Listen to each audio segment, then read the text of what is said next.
This is Terror House Radio with Matt Forney and Bryden Proctor. Yeah, welcome to Terror House Radio, episode number 31.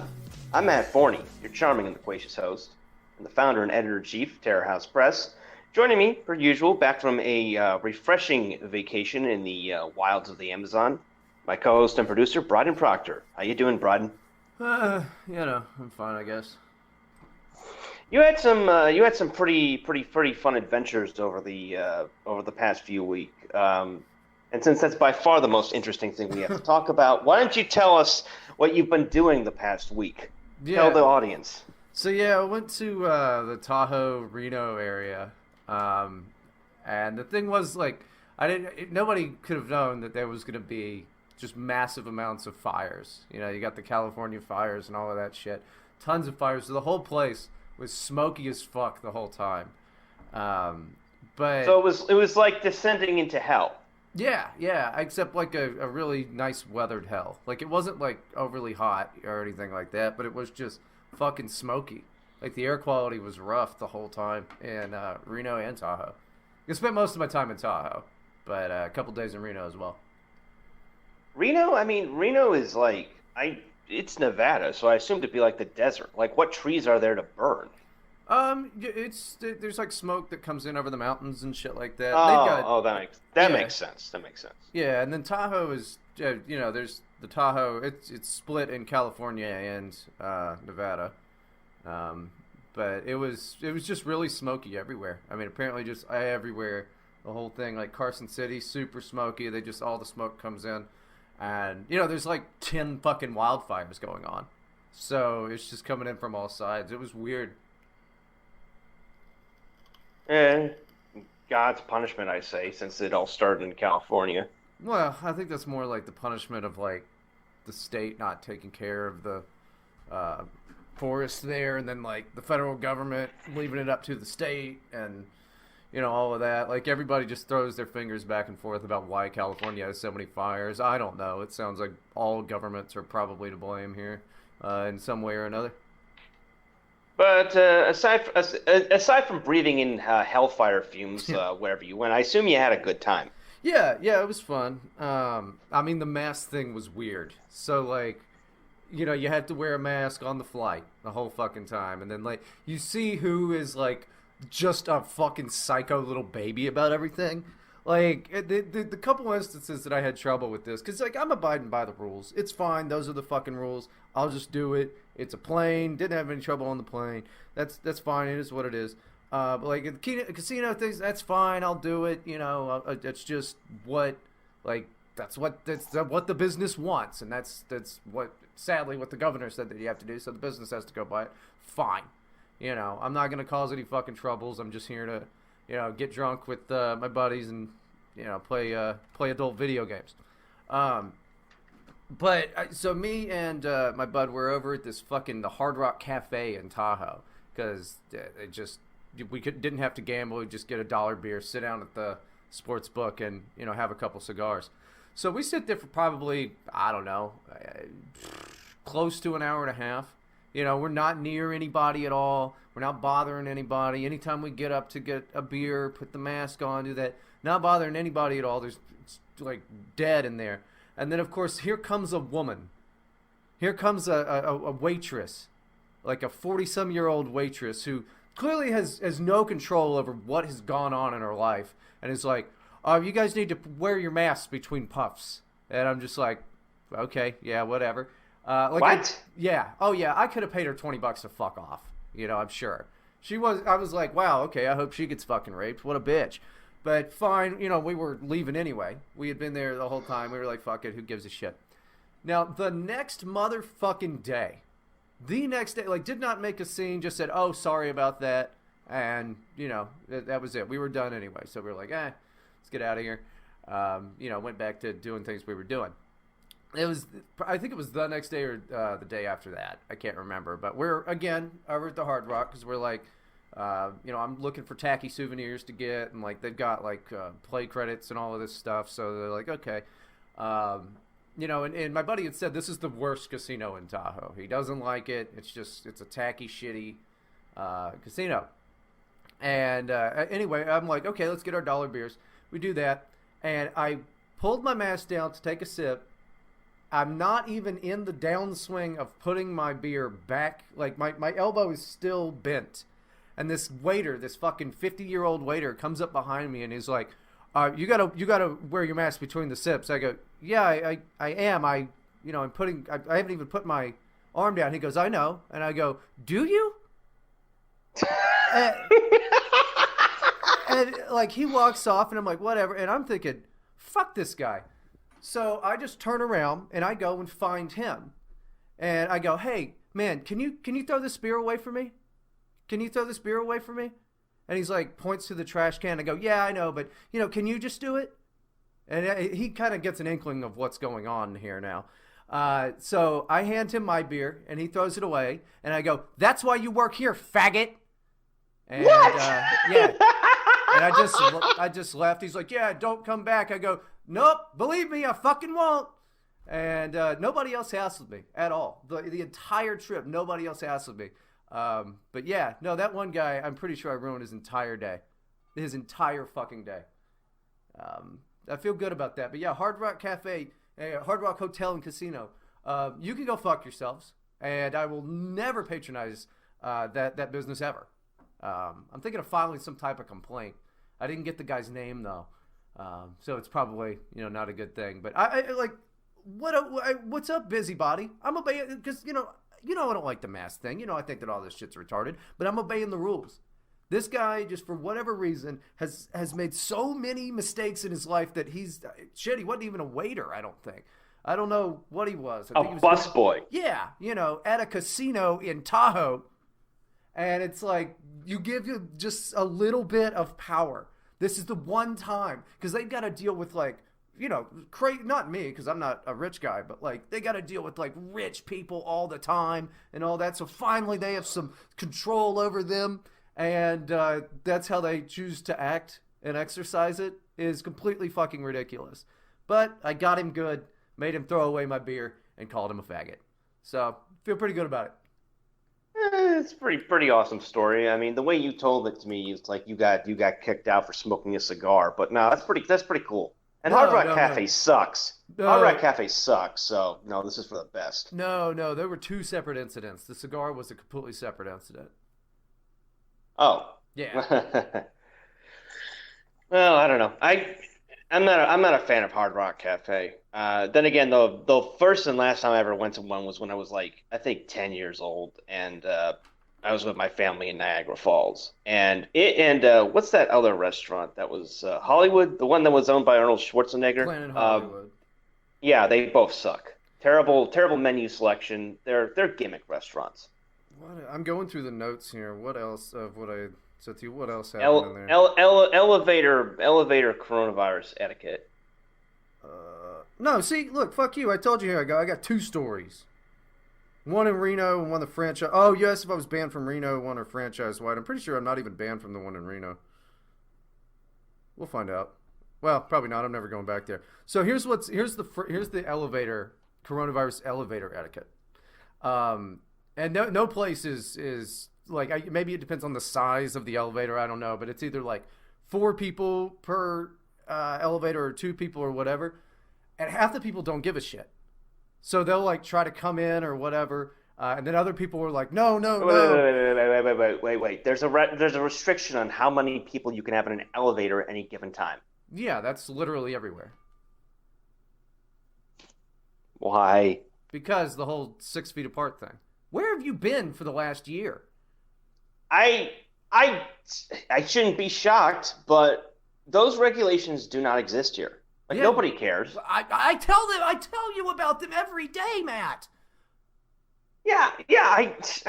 You tell me about this. You don't mention something as absurd as this.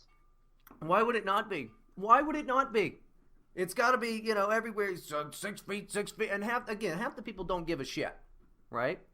So they'll just try to come in. The people I were with are like kind of wary about it, So I'm like, all right, well, you guys are gay, but you'll get people trying to come in, and like other people will like stop them, or like you know, they'll ask like, oh, is there enough room in here for this? And it causes so much congestion at these elevators that it's almost impossible to get to your room in any type of reasonable time. You know, and you don't want to walk up like 30, 40 flights of fucking stairs or whatever, right? So you've got people lined up, going like 2 at a time, just to get to their room to drop some shit off. Like Soviet bread lines. Yeah, except at the end they take all of your money. The whole thing, I mean, it was still fun, but it would definitely be a lot more fun had like half the shit not been closed. I mean, that was the thing too. It's like half the stuff was closed, and all the things are different from county to county. So I think it was I think it was Washoe County, something like that. Maybe I'm wrong, but like you can't order at the bar. You have to like wait for a waitress to come by and do it. But over in Tahoe, you could. But on the California side of Tahoe, you couldn't just get a drink. You had to also order food. So all the rules were fucking different everywhere. All of the damn rules were fucking different absolutely everywhere. It's the most ridiculous bullshit ever. Very, very Brazil-esque. Not the country, the Terry Gilliam movie. I've never seen that. It's about a dystopian future in which all these stupid rules are ruining people's lives. Yeah, I mean, yeah, I can see that. That's been ever since a government was ever made. Well, yeah, I mean, I'm lucky. This kind of shit does not exist here at all. Like the rules are uniform and the rules are not enforced. So I'm feeling pretty good. Like there's a casino down the street. Casino in quotes. It's one of those shitty one-armed bandit gambling places with no table games. But dudes are sitting inside just smoking without a mask and nobody cares. Yeah, well, nobody cared at anywhere except Hard Rock. You know, I mean, they wanted to have it like around when you were walking around or something like that. But I did not really see anybody, doing that. Like a couple times I saw people like say something to somebody at a slot machine or what the fuck ever. But the only problems that I had were at that fucking Hard Rock hotel.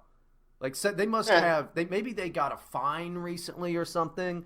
I don't know what it was, but it was completely ridiculous because nobody else was like that. Nobody else was fucking like that. Maybe because it's just some big corporate place, and like where are the other places you went to, like smaller, like independent? Fuck no. Like Harrah's and Harvey's are both owned by Caesars. Okay. So I mean, I guess the fine theory makes sense then. Yeah, I mean, it's got to be something, or they just didn't like my American flag stuff, or my fucking haircut, or the fact that I'm short and fat. I don't know. Yeah, you had the American flag mask. Yeah, I got an American flag mask with a Lake Tahoe thing on it, because I guess it's like I just needed a mask, but I guess the money I paid for that is going to help clean up the lake or keep the lake clean or something about the lake. I don't know. Keep the fires away from the lake. Yeah, I mean, I don't know. Something about the lake. I'm fine with the lakes. That's fine. It's a big fucking lake, bro. Holy shit. Lake Tahoe's fucking big. Yeah, I'm looking at it on a map. It looks pretty, not the biggest, but pretty big. It's like 20 miles wide. Or, like, it's fucking crazy. It's a big lake. There are bigger lakes, but that's a pretty healthy size. I haven't seen a bigger lake anywhere. I'm not a lakeologist. I don't go around... I'm not a lake chaser. I don't go around chasing the lakes trying to find the biggest lake. That's just the biggest one I think I've seen in recent memory. Yeah, it's about the same size as Lake O'Creed, which is pretty big. Where's that? It's on the border between Albania and North Macedonia. Oh, that's not even a real fucking lake, dude. Yeah, it is. No. I sat on its shores. Mm-hmm. Yeah. I don't believe it. It was lovely for like all the 2 hours I got to spend there. I don't know about it being a real place. I'm pretty sure Albonia is not a real place either. Yeah, I live in holographic countries. That's pretty neat. Yeah, Holodomor countries or whatever. Yeah. Who gives a shit about that? Like, it's not a real lake. It's not an American lake. It's an American lake. It's a big lake. What's the biggest lake in America? That would be Lake Superior, I think. It's like one of the Great Lakes, like Michigan, Wisconsin, Yeah, Canada, Superior, Huron, Michigan, Erie, Ontario. yeah, Ontario, Great Salt Lake in Utah. Where's the Tahoe? Yeah, it's the 31st biggest lake out of. I guess we have 100 lakes that are in the listing, the top 100 lakes. Well, it probably smelled nicer than the Great Salt Lake, which is disgusting. It smelled like smoke. Well, when it doesn't smell like smoke, it probably smells nicer. The Great Salt Lake smells like a giant salt brine. Yeah, I could see that. Salt Lake. I had to fly out of Salt Lake City. And that's it's a weird airport. How so? It's just small. Like, I've been there a few times, and I keep thinking, like, it's got to be bigger than that. But I don't think it is, unless I always keep going to the same gates or whatever. I really don't think it's that big of an airport. Well, Salt Lake City isn't that big. Utah's not that big. It's not that important. It's not like a trade lane. It's not an international airport. Like no one is thinking to their minds like, I'm going on vacation to Salt Lake City. No foreigner who wants to visit America puts Utah near the top of the list. There's got to be international Mormons, dude. I'm sure there are international Mormons, but how many of them are there? I don't know. Well, wait. I watched a YouTube thing. No, those weren't Mormons. They were some weird other type of Amish. There's international fucking Amish. Well, that's not too surprising because the Amish came from, where is it? Germany. Yeah.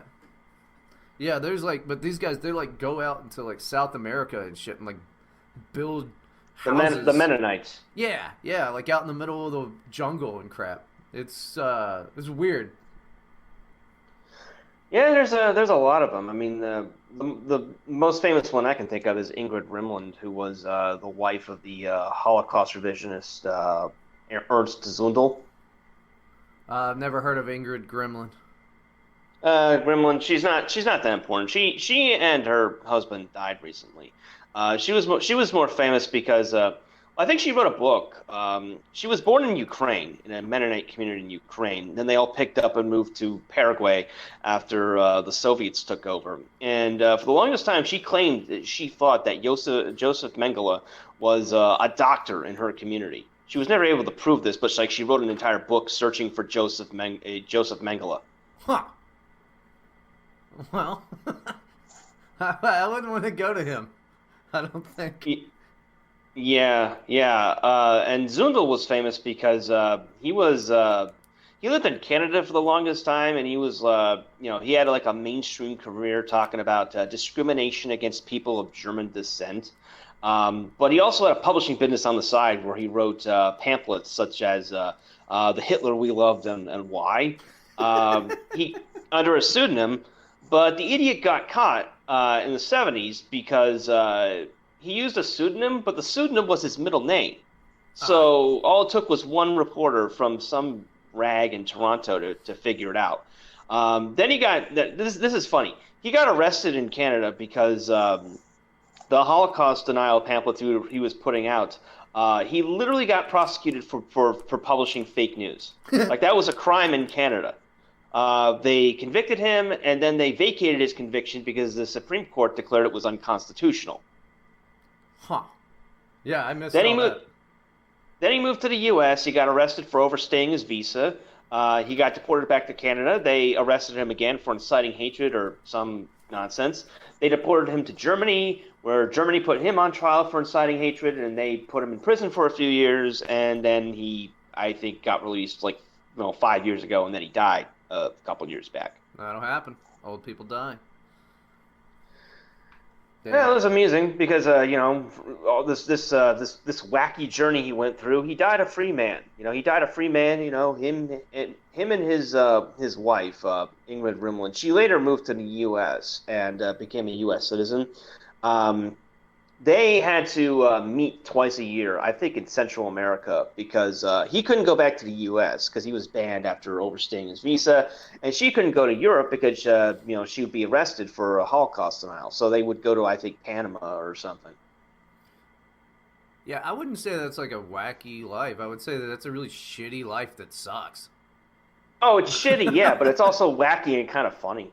And you're like, oh, those wacky Nazis! Oh, he went to prison! Like, no, it sounds like his life was shitty.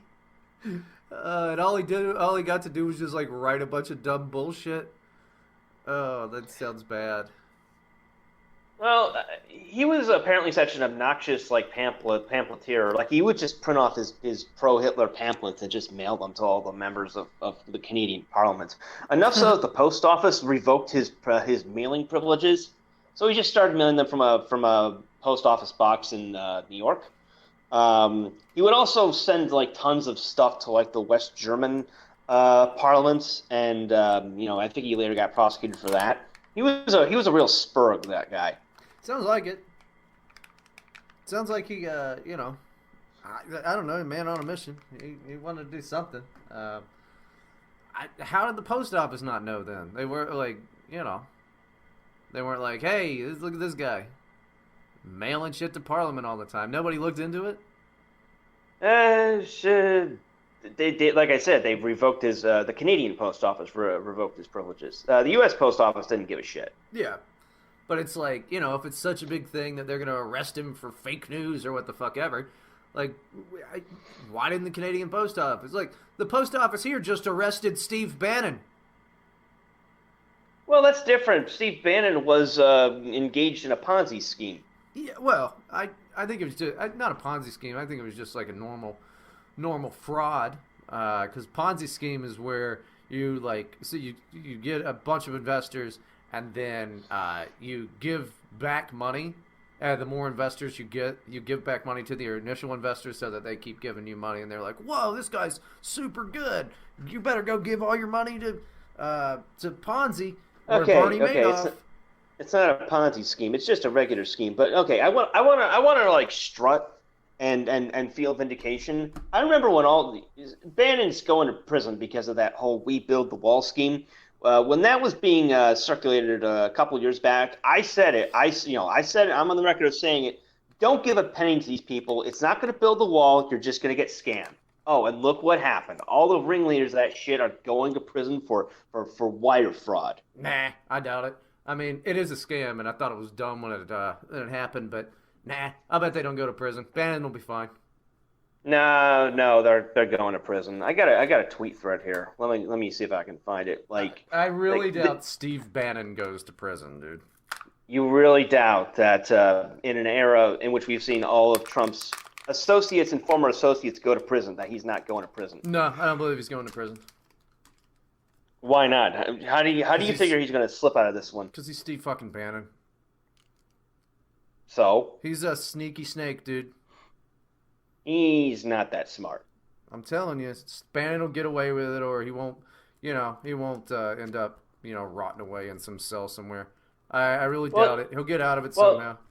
Well, he's probably not going to spend the rest of his life in prison, but he's going to get something. Yeah, he'll get a fine, and he'll have to give all that money back that he stole and all of this, or somebody will take the fall for it. It just won't be Steve Bannon. Okay, I've got the thread here. I'm gonna read it.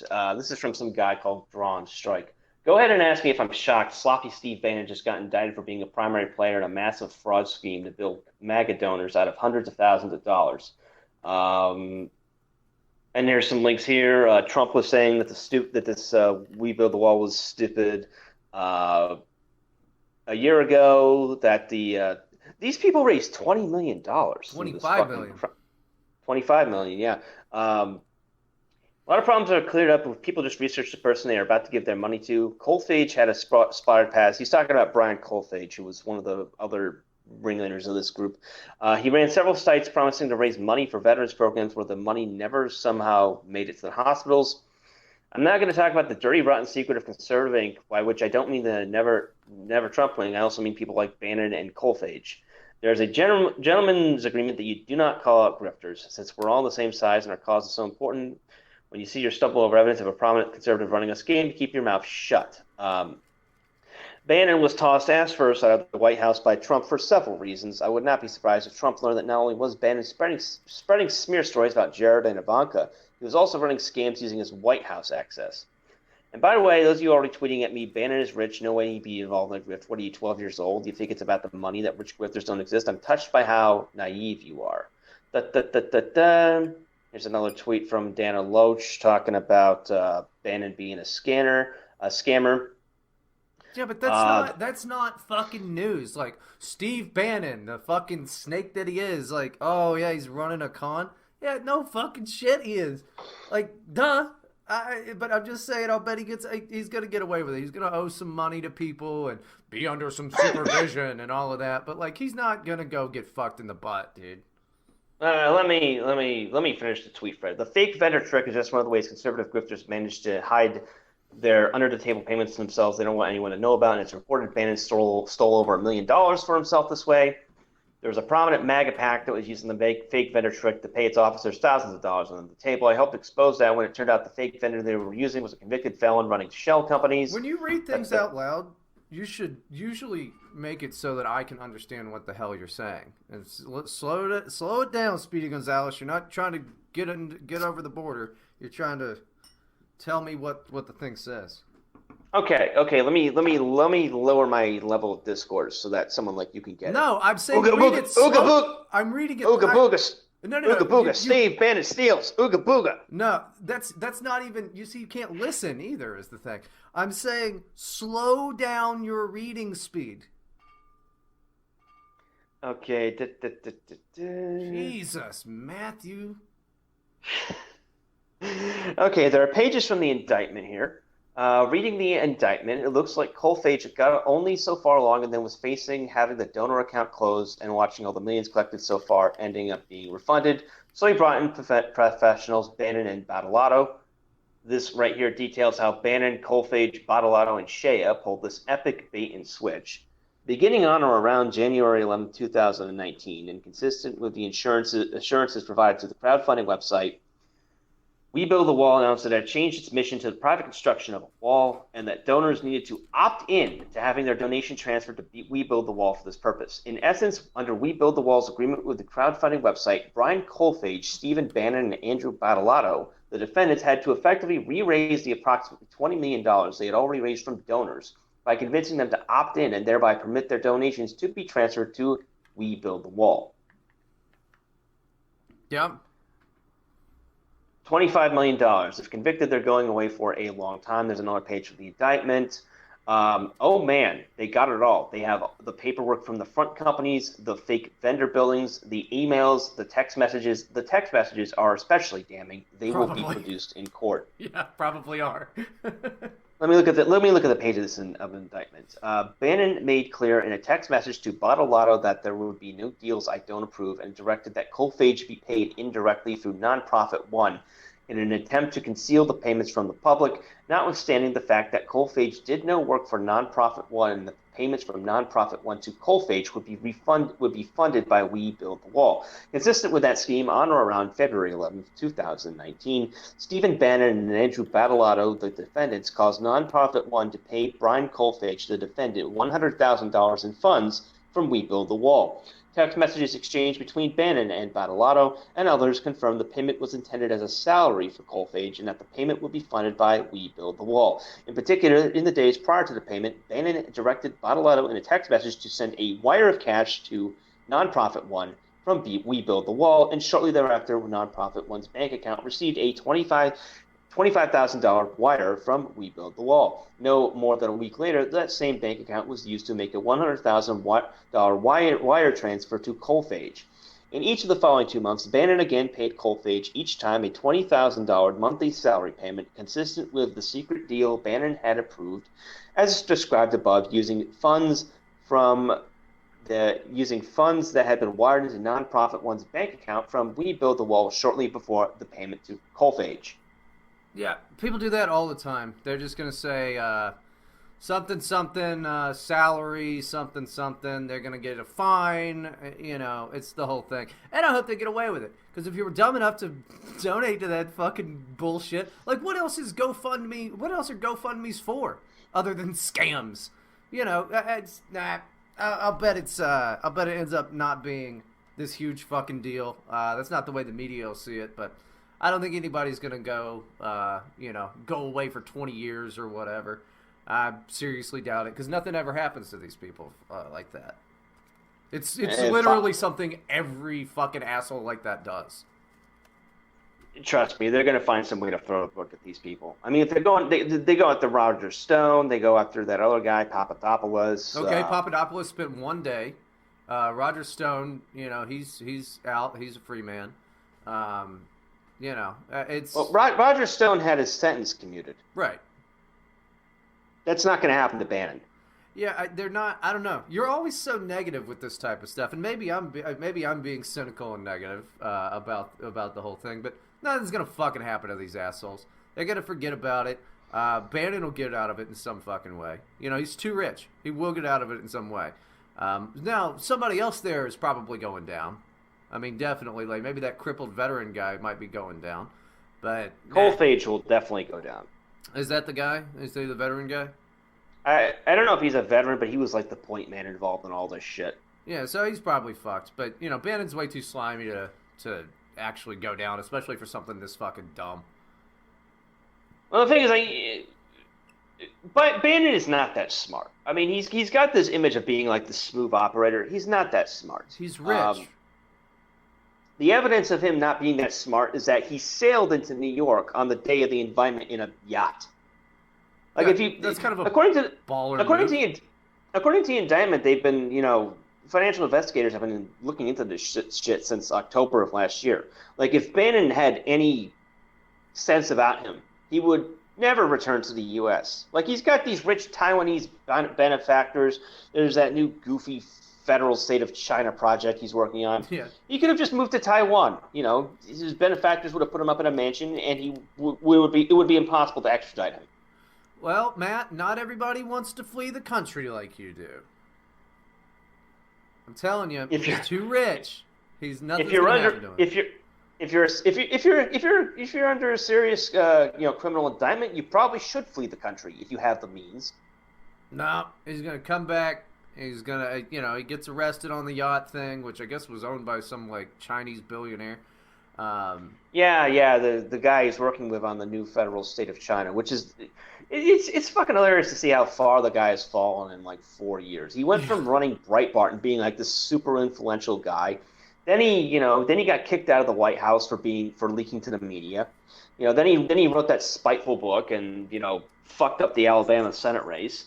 Then he tried to start some kind of academy to train nationalist politicians in Italy, and then he got kicked out. Now he's stuck running what is basically a vanity project by a bunch of rich, bored Taiwanese billionaires. Yeah. I mean, he's still a rich guy, and nothing happens to these people. Nothing fucking happens to him. You might be right. Personally, I don't really care if he goes to prison or, the guy's a jackass. I fucking love Steve Bannon, dude. I think he's fucking hilarious. Like he's just a rich dude who walks around dressed like a homeless guy all the time, stinks of fucking, stinks of scotch, and it's just like sails a yacht that he doesn't even own to get arrested. That's fucking hilarious by the post office. I actually saw him speak a couple years back. He was the Hungarian government was putting on some conference on like the new face of nationalism or something, and they had a whole bunch of speakers, and Steve Bannon and Milo were like the primary speakers. So I got to see Steve Bannon give a lecture in Budapest. That was actually pretty interesting. I like a lot of his ideas. I just think he's a slimy person. Yeah. Oh, he's slimy as fuck, dude. He's slimier than the sneakiest snake. He's slimier than a snail. Like the guy is a total con man. Don't get me wrong. Like, that's what I respect about him, is he's a giant piece of shit. If I could just be that big of a piece of shit, and I'm already a big piece of shit, I'm aware of that, but not like that. That's like levels of piece of shittery to aspire to. Oh, we're not even in the same toilet. Yeah, man. I still think he should have had an escape plan. Maybe he does. Maybe he does. You don't know. If he ends up in Taiwan, and beyond the reach of the federal government, because Taiwan, not being a recognized state by the U.S., has no extradition agreement. If he ends up in Taiwan, and just stays there and flips his finger at the U.S. justice system, like that would be pretty awesome. Yeah, but then his whole con is pretty much done. He'll find some other way to do it. Yep, see? And there you go. That's why I think nothing fucking happens to him outside of a fine and some, like, maybe house arrest and all of this shit. Like, oh no, he's gonna have to give up a quarter of his fortune and just stay home in his mansion. Oh, that'll be terrible. Nothing happens to these fucking people, dude. He's already got a fall guy, I guarantee it. The only guy that's ever pulled one over on Steve Bannon, I would say, is Milo. who just rocketed himself to success on the back of Breitbart and then was like, oh, I actually have no ideas, I just wanted to be famous.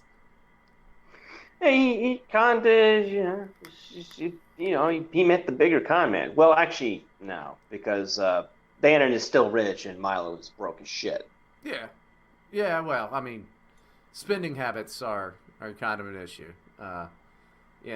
When you walk around and you're like, oh, what outfit should I wear today? The 10,000 or the 8,000? It's that becomes an issue really quickly. Bannon, he knows what to wear. The same fucking thing he wears every day.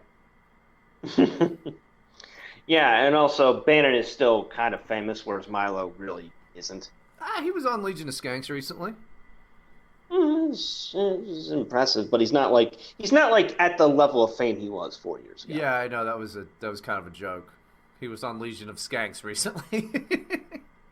Well, I thought they were big. Yeah, they were a pretty big podcast, but it's more for trashy people. Yeah, 4 years ago he was doing that college tour, and he got banned from Twitter for making the black lady in Ghostbusters uncomfortable, big important shit. Yeah. And since then he's just been swirling the bowl. Big important shit like getting banned from Twitter. Although, I mean, they shouldn't have taken his check mark away. People should have cared a little bit more about that. But oh well. Well, it's like back then getting banned from Twitter was still relatively uncommon. Yeah, I guess that's true. Yeah, now it's common as shit. But like, if you got banned from Twitter like 2016, before the election, if you got banned in Twitter 2016, 2015, it was a big deal. Oh man, you know who's a big deal? That I saw this is Bill Maher. You seen the Bill Maher? Yeah, Bill Maher. Now he's like, he did this stupid thing on his show where he said he was Q, right? And fuck the QAnon shit. I think that stuff is fucking crazy and dumb, and probably some type of psyop of sorts. But I mean, we've talked about that 1,000 times. Probably, maybe, I don't fucking care. But Bill Maher just did another thing where he said that he is Q, and it's clearly a bit. But the article that I sent you writes it as if it's not at all, and it makes me wonder how many people are now on Twitter fighting with the QAnon retards, being retards themselves, saying you got had. Bill Maher is QAnon. Let's search. Let's do a search and see if that's the case. Do it. Because the whole thing, if you read the article, like they just take it matter of factly, and like the headline's like, Bill Maher reveals he is QAnon, and it's like, well, he was doing a segment, he was doing doing his little monologue things that he always does. It's like new rule type of deal. But you're gonna have people fighting about that, which I mean, I guess I don't know. Would I rather have them fighting on the internet like this and saying that shit, or would I rather have them fighting in Portland with like sticks and shields and bottles of pee? Yeah, apparently the Proud Boys and Patriot Prayer made a comeback. I mean, I don't give a shit about Portland. I don't give a fuck about Portland. And the thing is, these people are going to eventually start shooting at each other. And I'm not going to fucking care then either. I'm on a greater sense. I'm gonna go. That's bad. I don't want that to happen because clearly I don't want that to happen. But it seems inevitable. So when they do, I'm gonna go look at the fucking idiots. Because you got soy boys versus fat guys, and they're just out there. And I don't want to. The cops can't do anything. The cops can't do a fucking thing about it. You've just got a bunch of assholes hitting each other with sticks. You know who can do something about it and was doing something about it? The Chad Wolf Brigade. The hell is that? Chad Wolf, the DH said it was sending federales into Portland and Chicago as part of Operation Legend or whatever it was. Yeah, but you could only do that to protect the federal courthouse that people kept throwing bombs at, and then they were like, "All right, I guess we're not going to do that anymore." And I say Portland is lost. We take all the funds that were supposed to go for the southern border wall, we build it around Portland, and we go, okay, good luck. Yeah, I'm not going to miss Portland either. Well, the thing is, like, probably 10 years ago, it wasn't like, it was like a hippie place and all of that shit, but like, there wasn't 80 days of riots. Yeah, there weren't, as you put it, soy boys and fat boys constantly fighting in the streets, doing horrible things to property values. Yeah, well, now they're like going through the suburbs and stuff at late at night, trying to wake people up and everything. And I don't know. I guess if that's what anarchy looks like, it's pretty funny, but I wouldn't want to live there. Yeah, you could take this Portland riot footage and just like put the Benny Hill theme to it. It'd be hilarious. Well, like, I don't know what else they have to burn down at this point. That shows how ineffective they are. There's still shit there after 80 days. I thought they had already set everything on fire. Yeah, they're just slow, Portland is, the people in Portland are not exactly known for their diligence and in things. They're not exactly known for their strong work ethic. So they're taking it slow. It's a laid back riot, dude. Portland's a city full of, the joke from Portlandia was that Portland is where young people go to retire. It's true. Even with the riots, it's true. They don't want to burn all that shit down immediately. They got better things to do, like work on their mixtape. Well, the thing is, I don't know why, like, the Proud Boys and the Patriot Prayer, whoever it was, I don't know why the fuck they even bothered going over there outside of the fact that they just wanted to hit people. Because, like, that's all the Antifa people want to do. They just want to break shit. It's a social event for them. I don't know why our social events now are, like, back in the good days of the 90s, people would watch boxing. You'd watch Mike Tyson beat the shit out of a guy, and you were like, yeah, that's good. And then now, I don't know. People, I get probably maybe UFC's racist or something. I'm not sure. But people don't want to watch it. They want to go out in the streets and hit each other with sticks and throw. What's up with the guys in dresses also throwing bottles of pee? It's so fucking weird. Yeah, I saw that video you sent me. Some dude with a dress who's like on the side of the Antifa, just like flinging bottles of piss at everyone. Yeah, it's so fucking weird. It's just weird. Like, and I'd say, oh, this is a result of, like, people can't go back to work, but it's like, those guys, a lot of them weren't working before. And how many cops have to be there on both sides of that? How many undercovers are there all over the place in fucking Portland right now? I don't know. It's got to be a ton, you'd think, right? There's got to be tons of feds. Wouldn't it be hilarious if, like, every single person on both sides was a fed? It straight up might be. I mean, it fucking might be. It could be, the CIA. They could all be the fucking CIA for all I know. I know the media's pretty much stopped making it a main focus of anything. Like, it'll be like a 5 to 3 minute segment, every 6 or 7 hours. Like, because it's just boring. At this point, if Portland stops burning, that'll be major news. Yeah, It'll be like those signs that be like, X days without a workplace accident. X days without Portland being on fire. They should do that. As you come into the city, well, I mean, as you come into the city, there should just be a warning sign. Like a buddy of mine, it's probably been about 2 weeks or so.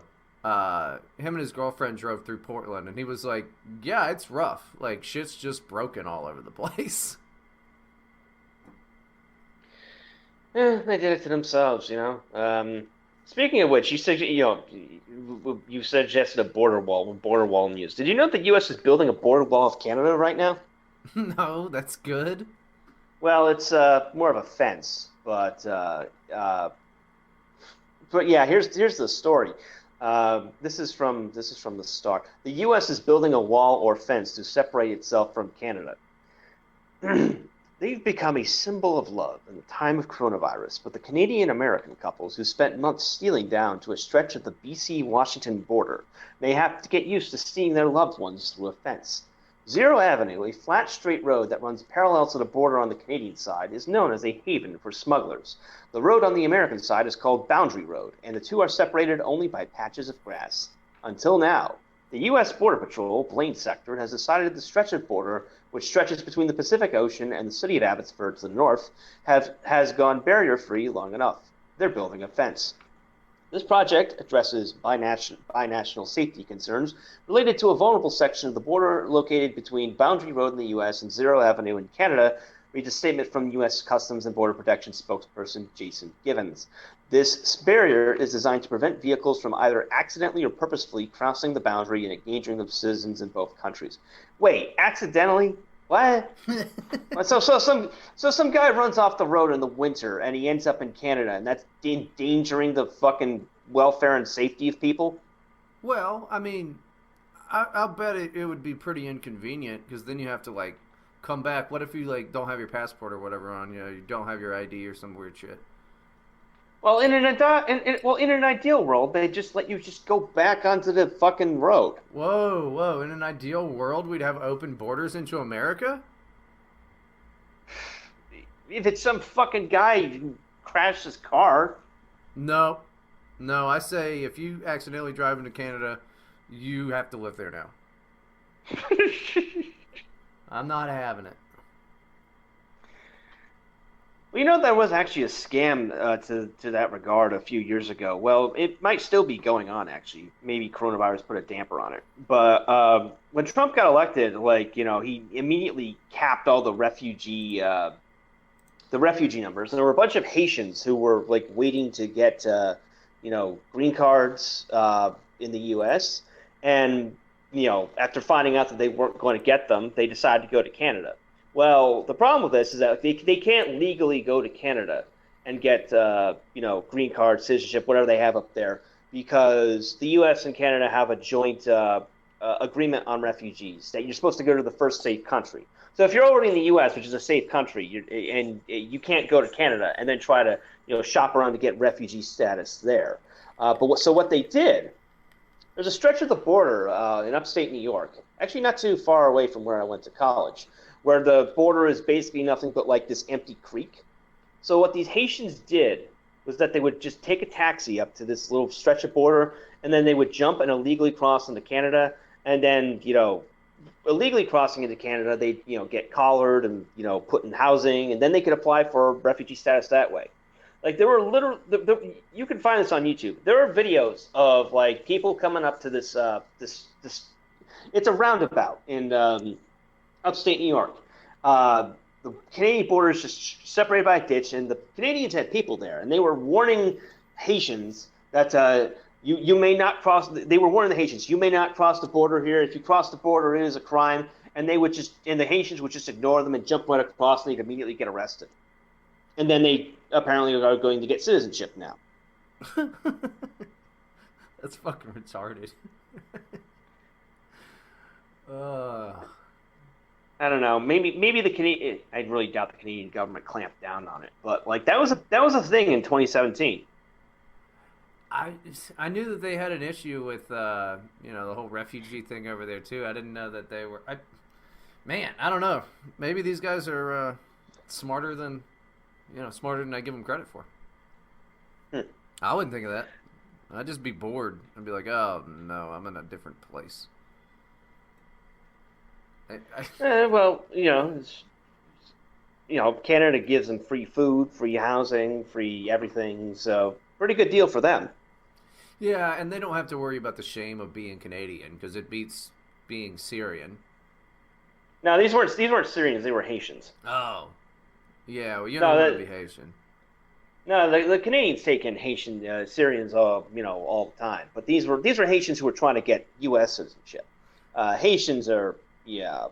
Haiti is the place where dirt cookies are a delicacy. Yeah, I mean, it sounds like anywhere is better than Haiti. Plus, like, if you're Haitian, you probably don't want to live in America anyway because you're like, listen, you guys had that Hillary Clinton bitch in pretty high esteem for a long time, and she fucked our shit up. So if I was Haitian, I'd probably want to go gamble on Trudeau instead of, the land of Hillary. You remember when Trump called Haiti a shithole country, and Conan O'Brien did that whole like photo shoot where he went down to some luxury resort in Haiti. He was like, "It's not a shithole country. It's beautiful here." And it's like, and he shows himself swimming around this resort, and you can see beyond the boundaries of the resort how fucking devastated the country is. Like all the hills are completely bare because the Haitians cut down every single tree. So it looks like something from it looked like a nuclear bomb hit the country. Yeah. Yeah, see, because Conan O'Brien's fucking hilarious. He may have known what he was doing, but I kind of doubt it. Or he at least wouldn't say it publicly. But, like, Conan O'Brien's a smart enough guy to know that Haiti is a shithole outside of the resort. But it was still kind of like a, haha, fuck you, Trump. But I'm never going to say Conan O'Brien is not hilarious. He wrote the monorail episode for The Simpsons. He's written so much great stuff that he at very least used to be funny. So I'd imagine he's probably still funny. He just has to play the goddamn Hollywood game. Well, I mean, I stopped following him about 10 years ago because it's clear that he's just still bitter over that Tonight Show thing. I would be too. They made him quit his fucking show, and then, like, he didn't have a show for a while, and he was under contract, couldn't do anything. I'd be mad. I am still mad at the Hard Rock Casino guy. All right? And that did not affect my life at all. I'd still be mad. Well, I mean, it sucked for him. Now he's stuck doing a show on TBS and no one watches. But, like, dude, get over it. I'd still be mad. I'd still be mad. But then again, like, I'm a bitter person and will hold grudges for years, really. I mean, just years. I'll be like, no, fuck that guy. So I'd be pretty mad about that if it would, like, cost me a couple years of my life and millions of dollars. Yeah, I'd probably be a little pissed. Like, I don't know how Louis C.K. has such a positive attitude, and he hasn't just come out and been like, and it's the Jews! I don't know how he hasn't done that. Well, I mean, it's, all the gratification he got from masturbating in front of people probably keeps him afloat. Yeah. I mean, I don't know. And Louis C.K. never did anything wrong. Yeah, I mean, they all consented to it, so that makes it acceptable. Oh, no, I dropped this. Yeah, no, he never did anything wrong. I've said that for fucking ever. Never did anything wrong. But I don't know, Conan, he used to be super funny. So I really doubt that he's, like, not funny anymore, Yeah, I mean, I love the late night show when that was still on. That was fantastic. Well, and the thing is, like, he was also, like, it was really funny when I was a kid. I grew up watching Conan and shit. But, like, there's got to be some funny, like, anything I try to watch of him now, I'm like, that's not very good. And he does just kind of come off as kind of a jerk, but that's his whole character. And he probably is a complete jerk. But who's not, But, dude, he wrote so many good classic Simpsons episodes that, back when The Simpsons was good. So many? I thought he wrote like 5 episodes. Dude, he was on the writer's staff there for fucking years. Yeah, I know he was, but, like, from my understanding, he only wrote like 5 episodes. Well, he still helped write other things. Yeah, I mean, I don't know. I'm not the biggest fan of The Simpsons, but yeah, it's cool, I guess. The old Simpsons? The old fucking Simpsons is like a fucking masterpiece. Oh yeah, it's good. It's just I don't The Simpsons is like cultural white noise at this point. It's just kind of there. It's terrible. Like South Park. Like South Park. It's just kind of there. No, see, it's terrible now, but like South Park's still pretty good. Like I'll watch South Park. I'm waiting for the new season. South Park's pretty good still. It's kind of preachy, but it's also always been kind of fucking preachy. I haven't watched South Park in like a decade. It's they've always been Matt Stone and Trey Parker have always been like kind of center right, you know, libertarianish, fucking little preachy. And it is what it is. I don't go to them for political commentary. I go to them for they make a lot of political jokes and cultural jokes. That's all right. It's not anything wrong about it. I don't know. I mean, like, that wasn't what bothered me about South Park. Number one, it just got repetitive, and number two, it was like very uneven.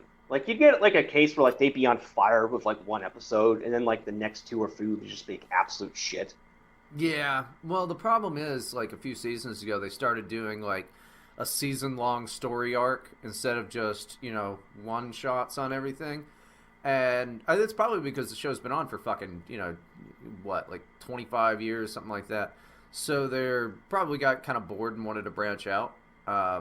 But, it's still fine. It's just I miss it when you could miss an episode and kind of know still what was going on. But it's still good. It hasn't jumped the shark the way that The Simpsons has. Because that shit's horrible now. And then, like, they got rid of Apu. They're doing the whole, like, leaning in hard on the whole social justice aspect of crap. Like, not having any white... Yeah, they had that awful skit about Trump and AOC. Yeah, just garbage like that, which I guess, that's their audience now. I mean, it makes me wonder, like, if they have pulled the old... They probably have, just because they're so old anyway. If they pulled all the old episodes from syndication at all. They probably have. Because, some of that stuff, like, wouldn't fucking fly today. Yeah. I saw some tranny on Twitter was complaining about how old were you when you discovered that your favorite shows negated your very existence. It was a clip from an old Simpsons episode where, like, Marge discovers that, like, some dude is some woman is actually a dude, and like she exposes it when he's getting married. And I don't remember that one. I should, but I'm just finally starting to catch a buzz, and my natural state is buzzed. But none of that shit fucking flies now. But I mean, they suck. South Park pretty much kind of leaned into it. Like, they make fun of trannies all the time, mainly just Caitlyn Jenner. There's a big character just recently, 4 years ago. Which I guess 4 years ago you could make fun of trannies a little more than you can now. I think all that's gonna pass. I think all of that. I don't know. To me, they seem to be like something of pussies because pushyish because of, if you remember the whole Muhammad thing. Yeah. Like the 200 or 201 episode, the arc where they totally censors Muhammad's appearance, and then they censored like the ending monologue from the second episode. Yeah, I mean, but that's the whole joke. Is like you're not allowed to draw Muhammad or what the fuck ever. And Muslims want to censor you and all of that. I doubt they would go so far now as like to be like trannies want to censor you, because I mean they do. I don't think there's anybody, there's nobody that embraces that part of jihad better than like internet trannies. Like you can't now they can draw themselves. They usually draw themselves as anime chicks. But you can't draw them and what they actually look like, which is usually just an ugly guy. I feel bad. I mean, because it's like was even if you were a woman, you'd still be dog ugly, and like you looked more dog ugly, pretending to be a lady than like at least if you were a dude, like if you were like, oh, I'm a guy and you embrace that. You could just learn to play guitar. Just learn to play guitar. All the ugly guys. Here's the thing. If you're fucking ugly and you're not good with talking to people, or especially women or anything like that, dude, just learn to play the guitar. Write a sad song. Write a nonsensical song. Just be, Jeff Rosenstock. I love Jeff Rosenstock so fucking much. Dog ugly. He is such an ugly man, but you know what? He makes astounding music. So I know he gets all the tail that he needs. He's a fat old ugly man. And you know what he does? fucks puss every day. I guarantee it. I guarantee he's got a girlfriend. He or if he's, I don't know if he's into dudes, maybe he is, but, still same thing. Learn to play the fucking guitar, and then people are going to like you more. And then with your weird little autism, of which, they're all autistic, right? So, yeah. With your weird little autism, people are going to go, oh, he's eccentric, he's a quirky guy. Learn to play the guitar. If there's something wrong in your life, just learn to play the fucking guitar. Because then everybody's going to go, that guy's pretty cool. Guarantee it. Don't just learn to play Wonderwall. You got to write your own songs, all right? And then that's what you do. And the people are going to go, that guy's fucking sweet. Write something sad about gender dysmorphia. The panties will fall. I mean, fuck. You might as well. Who was that? Rise Against or Against Me? I always get them confused. That singer is, a lady now or whatever. Music's still fucking good. I'm not gonna lie, the music's still good. It is. It's still good. No. I was googling Jeff Rosenstock, and the top hit was who is Jeff Rosenstock dating now? And they've got an entire website called Dating Celebs. Who is Jeff Rosenstock dating? Jeff Rosenstock is currently single. Because he's getting so much puss. Records. He's getting so much puss. You can't tie my man down. As of 2020, Jeff Rosenstock is not dating anyone. Jeff is 37 years old. According to Celeb Couples, Jeff Rosenstock had at least one relationship previously. He has not been previously engaged. Fact, Jeff Rosenstock is turning 38 years old in 14 days. Good, dude. And you know what he's going to do? Bang some sweet puss. I guarantee it. Jeff Rosenstock is, he's fucking awesome. He just made a new album recently. And it's fucking incredible. I'm just laughing at I'm just laughing at the site. There's an entire site called Dating Celebs that's about basically being as invasive as possible. There's no way it's accurate. I'm sure it isn't. It looks like a kind of data aggregation, AI aggregation thing. But the fact that it exists amuses me deeply. It's got to be less accurate even than the when you Google celebrity net worth. It's because those are always fucking wrong. Yeah, Jeff Rosenstock's net worth is currently negative $14,000. I could see that. I just made it up. Well, I could see that. I mean, he seems kind of like he might drink a lot of Budweisers and sign a lot of bad deals. Yeah, but he's still an amazing fucking musician, man. Because he's Jeff Rosenstock kicks ass. But that's my only advice to people is is your life shitty? Just learn to play a fucking instrument. And then you know what will happen? No. You got to specify. You got to learn to play the guitar or piano, because no woman ever got hot and bothered over a tuba player. Yeah. Well, I mean, yeah, they don't even use those in ska bands. But I mean, that was going to be my next point. Guitar is probably good, but if you want to make friends, learn to play the drums. Every band on Craigslist needs a motherfucking drummer. So just, there you go. You want to make friends? Play the drums. You want to get some puss? Learn to play the fucking piano or the guitar. It's pretty much that simple. It's something that ugly men learn to do at the beginning of time. Learn to play bass. Bass is extremely simple. It's easy to learn. Yeah, you can just learn to play the bass, and then everybody will sell you pot. It's the way it works. Listen, I don't claim to know how the world works, okay? I just make observations and see the patterns. And nobody's gonna fuck you for having a racist podcast. They are gonna fuck you if you can play the guitar. Well, you might get fucked if you have a racist podcast, but it's not gonna be the good pussy. Not that rock star puss. No, it's gonna be someone who's probably on the FBI payroll. I got a girlfriend out of a racist podcast, but I'm the exception.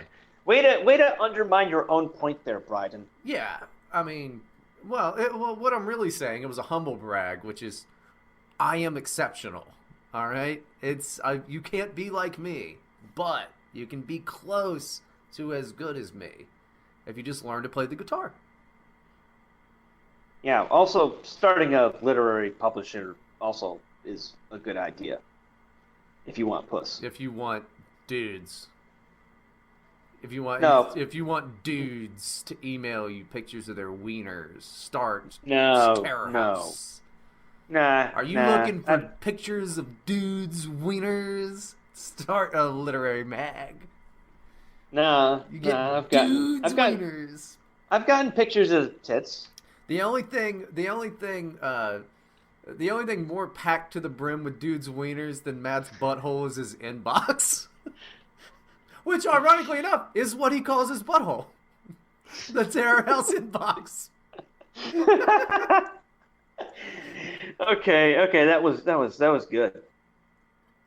Nailed it. Oh man, yeah. What else is happening? So I have been kind of paying attention to the news on my Smart News app, which I found out I'm pretty sure is owned by a Syrian company. So I don't know what to do with that information. But what have I missed? What have been the big things that I've missed in the week that I've just been? Well, you hammered? missed the Democratic National Convention. I saw a couple things. I saw Cortez endorse Biden, and I saw Sanders endorse Biden. Or no, Cortez endorsed Bernie, which I thought should have been a bigger deal. It seemed like a 2016 Ted Cruz make the right decision type of speech. But I think she was already pledged him. So yeah, but it's still, you could have just not said shit.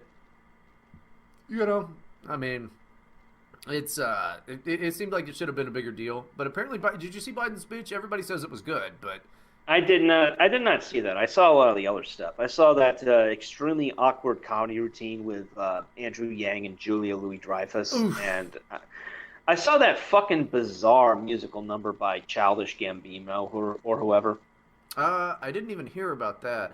The Yang Julia Louis-Dreyfus thing, I thought was just real fucking interesting because, like, don't act like you know anybody else named Kamala. Like, I always say Kamala Harris because it's like, or Kamala or whatever, because that's just what everybody on TV says. It's not racist. Listen, the other things I say about Harris, sure, pretty racist, right? And sexist, but dude, the fact that she's got a weird name that nobody's ever fucking encountered. Like, if somebody calls me Brian, I don't freak the fuck out. I just go, yeah, that's my coffee. It just seems... lazy. I mean, like, Kamala just seems like the natural pronunciation. But apparently it's not. And that's fine. So it's Kamala. It's not like a Japanese name. Where, like, Japanese names are easy to pronounce because it's very, phonetic. Like, Abe, Shinzo, or whatever. That's easy to figure out. So, and by the rules of the English language, Kamala looks like the natural pronunciation. Right. But it's not. Yeah. So, people should not make a big fucking deal about that. Well, the thing is they have to, because that's the only way that you can allude to, that it's racist. Which, mispronouncing somebody's name is not fucking racist. As a guy named Bryden, let me tell you, it's not racist, it's not bigoted, I'm not offended by it. That was just...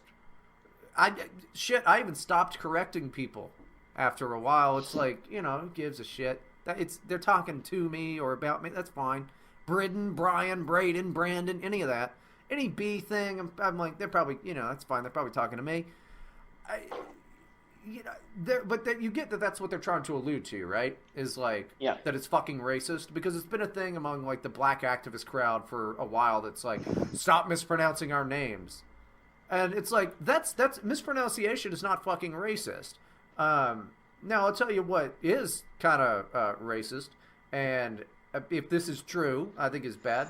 People will throw away interviews, like jobs, will throw away resumes of names that sounds like something they can't fucking pronounce.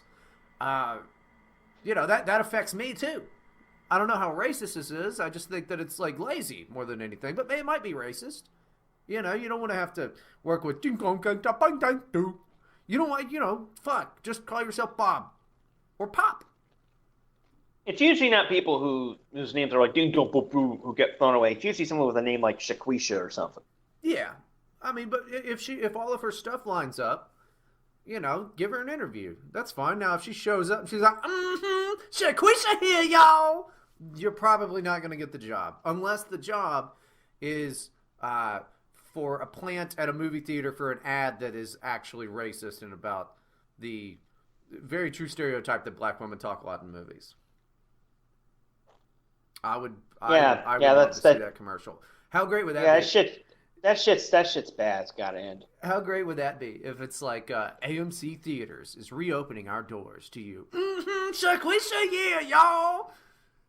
AMC Theaters, so safe. Even obese African American women can come here and not catch the coronavirus. And then they just show the stats of obesity and blacks and coronavirus. AMC Theaters, admit it, you missed throwing peanuts at the movie screen. Yeah, it's targeted to black people. Yeah. Yeah. AMC Theaters, it's just not as fun to bug your family. To ruin the movie for your loved ones. AMC Theaters, because we enjoy it when you laugh at people getting raped. Jesus, what?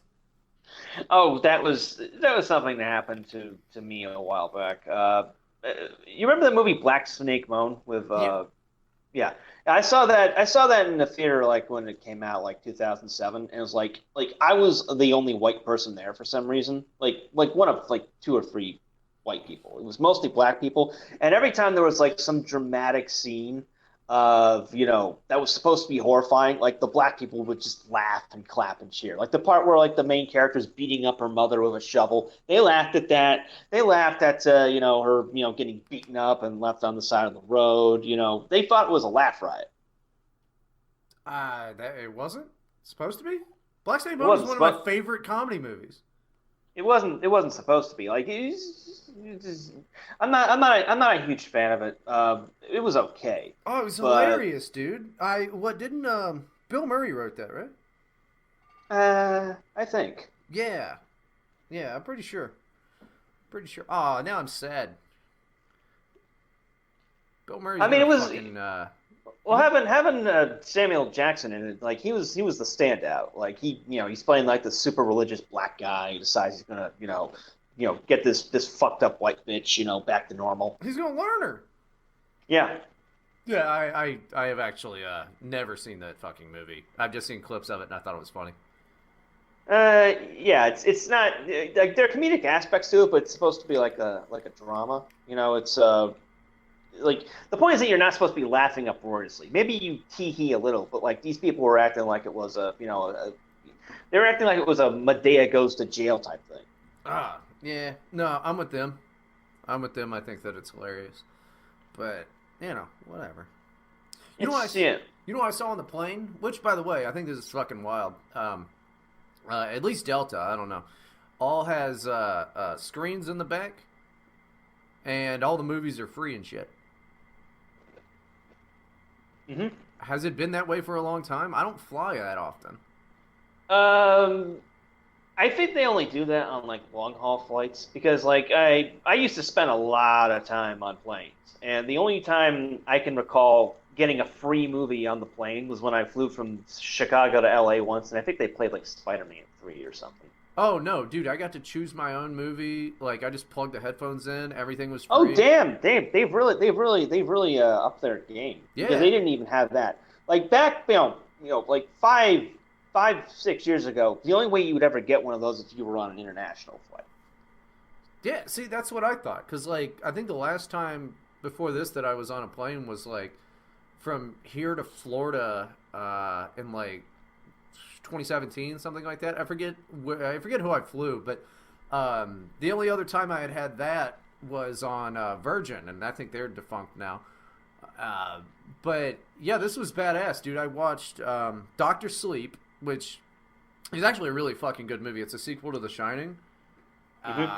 I liked that. I thought it was funny too because as soon as I get on the fucking plane, so I had like a 3-hour flight and then like an hour and 20-minute or so flight, but the first one, it was like 3 hours, and behind me, there's these 2 children. Everybody's speaking Spanish. And there were these two children running around, and like they weren't that loud. It was just like, fuck, I'm gonna have to sit and mess with this for 3 hours. Good thing I got headphones, no big deal. By the way, headphones on the plane free. Might be a Corona thing, but they just hand them out now. That's been common, but like I said, not common on like domestic flights, on international flights. Like I always got a free pair of headphones whenever I flew Aeroflot or some Asian airline. Yeah, and I mean they're not the worst. I mean they're not, they're fucking earbuds. It's not the worst thing in the world.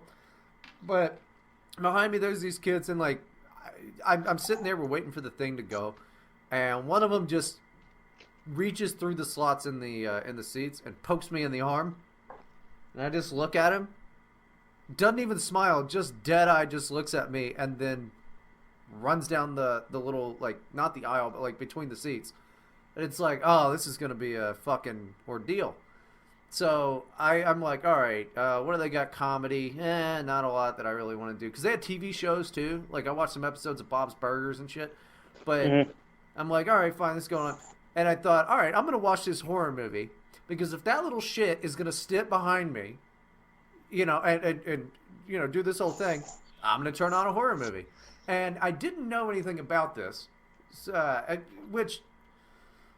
maybe I would have chosen something different. I don't know. He ended up sleeping the whole time, thank God. But because otherwise I would have felt bad. That movie is about basically witches that hunt children. So I would have felt pretty bad about it. But, they just slept the whole time. But it's a very good movie. If you haven't seen that, I would recommend watching it if you're into that type of stuff. I mean, it's very Stephen King-y, but, Cool. I'll note it down. Actually, now I remember that flight from Chicago to LA and back. They did have like the computer terminals where you could watch whatever stuff you wanted. But the thing is, I was in business class, so like I don't think the people in coach got those. Were you in coach? Yeah, I was in coach, dude. Oh, so they got them in coach now. That's nice. Yeah. Because I remember on the flight back to Chicago, I watched Purple Rain, and then I watched what's the movie, the baseball movie with the character Ricky Vaughn. I watched Eastbound and Down. TV show, Eastbound and Down. Wait, no. Oh, that's no. That's the movie. Yeah, I'm thinking of something else. You said Charlie Ricky Sheen. Vaughn. I'm thinking of Ricky Bobby. Yeah. Fuck me. I want to say League of the Yeah, Road, but I watched both of those back to back when on the flight. But it's nice to put them in. They're nice to put them on coach now on domestic flights because, like, I was accustomed to that just being like a luxury option for people traveling internationally. Like, I remember, flying to the Philippines years ago, and like I was on, I think, Singapore Airlines, and they had the terminals. I'd never seen one of these before. It's like, oh, this is so fucking cool. Like, they didn't just have like movies. They had like video games. Like, they had like the original Fallout on there, which I tried to play, and it was broken. The original Fallout playing on a computer terminal on a plane. That was cool. If it had worked. On the flight back to the U.S., both of them. I had a layover in Tokyo. I was able to watch the entire first couple of seasons of House of Cards. And then when I flew from New York to Moscow a few years back, I was able to watch. I watched Inside Llewyn Davis. I watched Inception. I watched a bunch of other movies because it was a long fucking flight. Yeah, see, the only games that they had was like, bullshit solitaire or whatever. They didn't fucking Fallout. I didn't play any. Yeah, of the games. I thought that was a bit odd. But they probably still don't have it. They probably upgraded it to something like newer. They probably had the original Fallout around there because it doesn't require a lot of computing power because it's an old 2D game. Right. Yeah, I watched Joker as well. They had that on there. Did they, with regards to the food, like, is the food free or are they allowed to serve food? Yeah, so here's what, you can't get any alcohol. What they do is they go around and they hand you a Ziploc bag that has a tiny little bottle of water in it, and then some Cheez-Its and either like some type of cookie or the nastiest granola bar that's ever been happened in the world of granola. So I didn't like that shit very much. I thought that fucking sucked. It was free, but it's like, one, I'm gonna need more water, and two, I am pretty sure that I need something to drink here. Yeah. yeah, that's fucking gay. Yeah, it wasn't good. You had to wear the mask and all of that, but I kind of figured that would be a whole thing.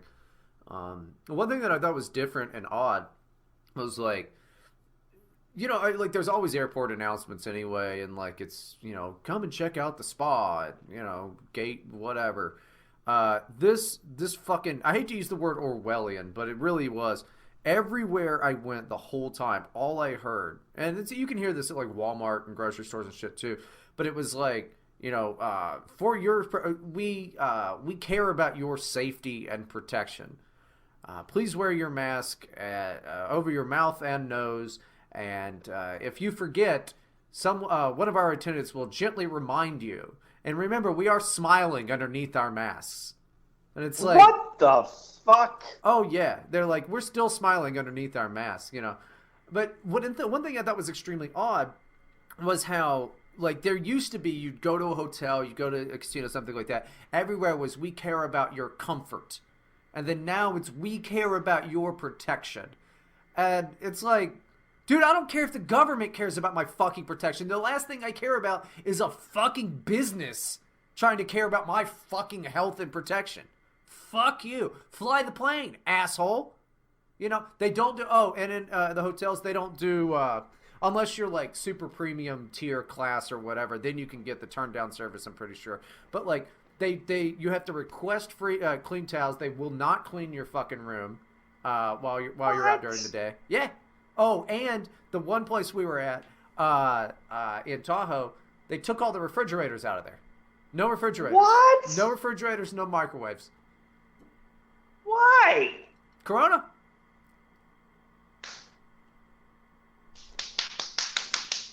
It's dude, it's wild. It's wild. Because the thing is, I think really what it is, and maybe I'm wrong on this, but I'm wrong about some things. It seems to me like all this shit has done is like given service workers, like maybe it was started by the service worker crowd, so that they have less work to do. Just it's really helped lazy people. I was gonna suggest something similar to that. Like, this is just an excuse for businesses to like cut services. Yeah, I mean, well, you know what? It's gotta be hurting them, because it's like, I didn't leave a fucking tip for the cleaning staff. Like at one point, this was really annoying. I needed a towel. We had been there like 3 days maybe. I needed a towel. Well, the towel rack, like the cart lady was out there, and I'm like, oh, hey, can I grab one of those towels? She goes, no. You have to call down, and then they'll bring you a bagged towel. So I had to get why not just, they're right there. Just give me one of the towels. Give me towel. It's like everything is more terrible. Just under the coronavirus rule. That's the real president. That's the real governor of every fucking state right now is this, like, that's the way they're acting. Like, the real fucking person in charge is the coronavirus. Everything is worse. Like, every single thing is fucking worse. I mean, I was excited about the movies and stuff. I think that's neat. But it's like, bro, I wanted some water. I really wanted, some liquor. It seems like Delta probably lost. They've got to be losing money on this, because, like, I was on 4 planes total. Easily, I probably would have spent $100 on booze on those 4 planes. Easily. Yeah. The whole thing is pretty odd, I don't know. I mean, one good thing though is they don't do middle seats anymore. They're forcing that down everyone's throats. There's no more middle seats, dude. So you get either a window or an aisle. Nobody has to sit in the middle. So what's the point of getting first class? So did they physically remove like the middle seats, or no? They just didn't book them. Oh, okay. I mean, I suppose that's nice. Yeah, I mean, that was cool. I didn't have to worry about getting a middle seat, because you think on 4 planes, at least one of those is going to be a middle seat. Without paying the extra $35-$40 whatever for the seat selection crap. But I'm fine with, a window or an aisle. I'm fine with either one of those. My first flight, it was just me in the whole row. That was good. Oh, that's heavenly. That's Yeah. always heavenly. Yeah, I mean, it was good. But, it makes you think there's, besides boarding first, there's no goddamn reason to buy first class then, on at least on that, if you can't possibly get a middle seat. Like, it just doesn't make any sense. Because the whole point of the first class on like the 737s and shit, Is to give you more space. yeah, you get a little more leg room, and you're definitely not getting a middle seat. It's You also get served first when they bring out refreshments. yeah, but the refreshments are a bag of water and some shitty Cheez-Its. Who gives a Yeah, fuck? so that incentive is gone now. Yeah, I mean, it just seems like a mess, and like I hated it because like everywhere I went, everywhere you're reminded constantly, coronavirus, coronavirus, coronavirus, coronavirus. It just seemed like it seemed even more fake at that point, and watching people not really care about it, but just kind of nod at each other like, fuck, we have to go along with this gay bullshit. I think that's where most of the country's at. And Tahoe was packed. Tahoe was fucking packed. Reno less so. Reno had a lot of homeless people and a lot less foot traffic. And the foot traffic it did have, my buddy pointed out to me, he goes, yeah, this is a lot lower class of people than what's usually foot traffic here. Like, it was trashy motherfucking people. And Reno's apparently always been, really trashy anyway. But during the day, nothing but homeless people. And then at night, it was like, it was utter trash. It seemed dangerous even, but everywhere was just coronavirus, coronavirus, coronavirus. That's all you're reminded of. All you're fucking reminded of. Cincinnati's a depressing place, but I guess I just don't go enough places to, like, we're not constantly reminded of it outside of the fact that people were wearing masks everywhere. I don't know, maybe it's a thing. It was like, hey, coronavirus, go ahead and bet all your money because, fuck, you could be dead in a few months anyway. Yeah, I mean, again, I'm fortunate because nobody here really gives a shit about that. Like, I still have to put a mask on when I go into a supermarket, but that's really it. That's what Oh, Cincinnati's like.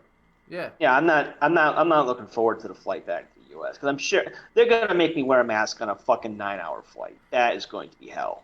Let me send you a picture of the one on the drawstrings that I have on the one that I got. Because it's, you can, like, adjust it. So it's far more comfortable than, like, one of those medical masks. It cost me $7, but it was worth it because I had to wear it for a fucking week, basically. Yeah, that's something else that might be a concern because like I had to wear a mask when I took the bus here from Skopje, and I managed to fall asleep with it, which makes me nervous because it means I'm just getting used to it like everyone else. But by the time I got to Belgrade, like the little part that you put around your ears, like my ear was fucking killing me. Yeah. Yeah, no, I had that issue, and then I had got they handed out some free cloth ones at the Cincinnati airport that I picked up, but those were too small and hurt my nose. This thing, it's still annoying to wear for a fucking week, basically, especially since I don't really go places where I have to wear one. But it worked out, and I'm sure you could find one like this for like a long flight. I would suggest it because like I was down there. I would sit for like 6.5 hours just fucking gambling, wearing the damn thing. It really wasn't too terrible. It was the smaller dildo that the country's trying to shove up my ass right now. Yeah. I mean, it's. I mean, the whole SIPS thing. Holy shit. Yeah, that was only that one place, and I'm never giving them any fucking money ever, dude. It Nobody doesn't was on my even. butt like that. It doesn't make any sense. Like you can order a. Why even be bother wearing a mask at that point? It's like the.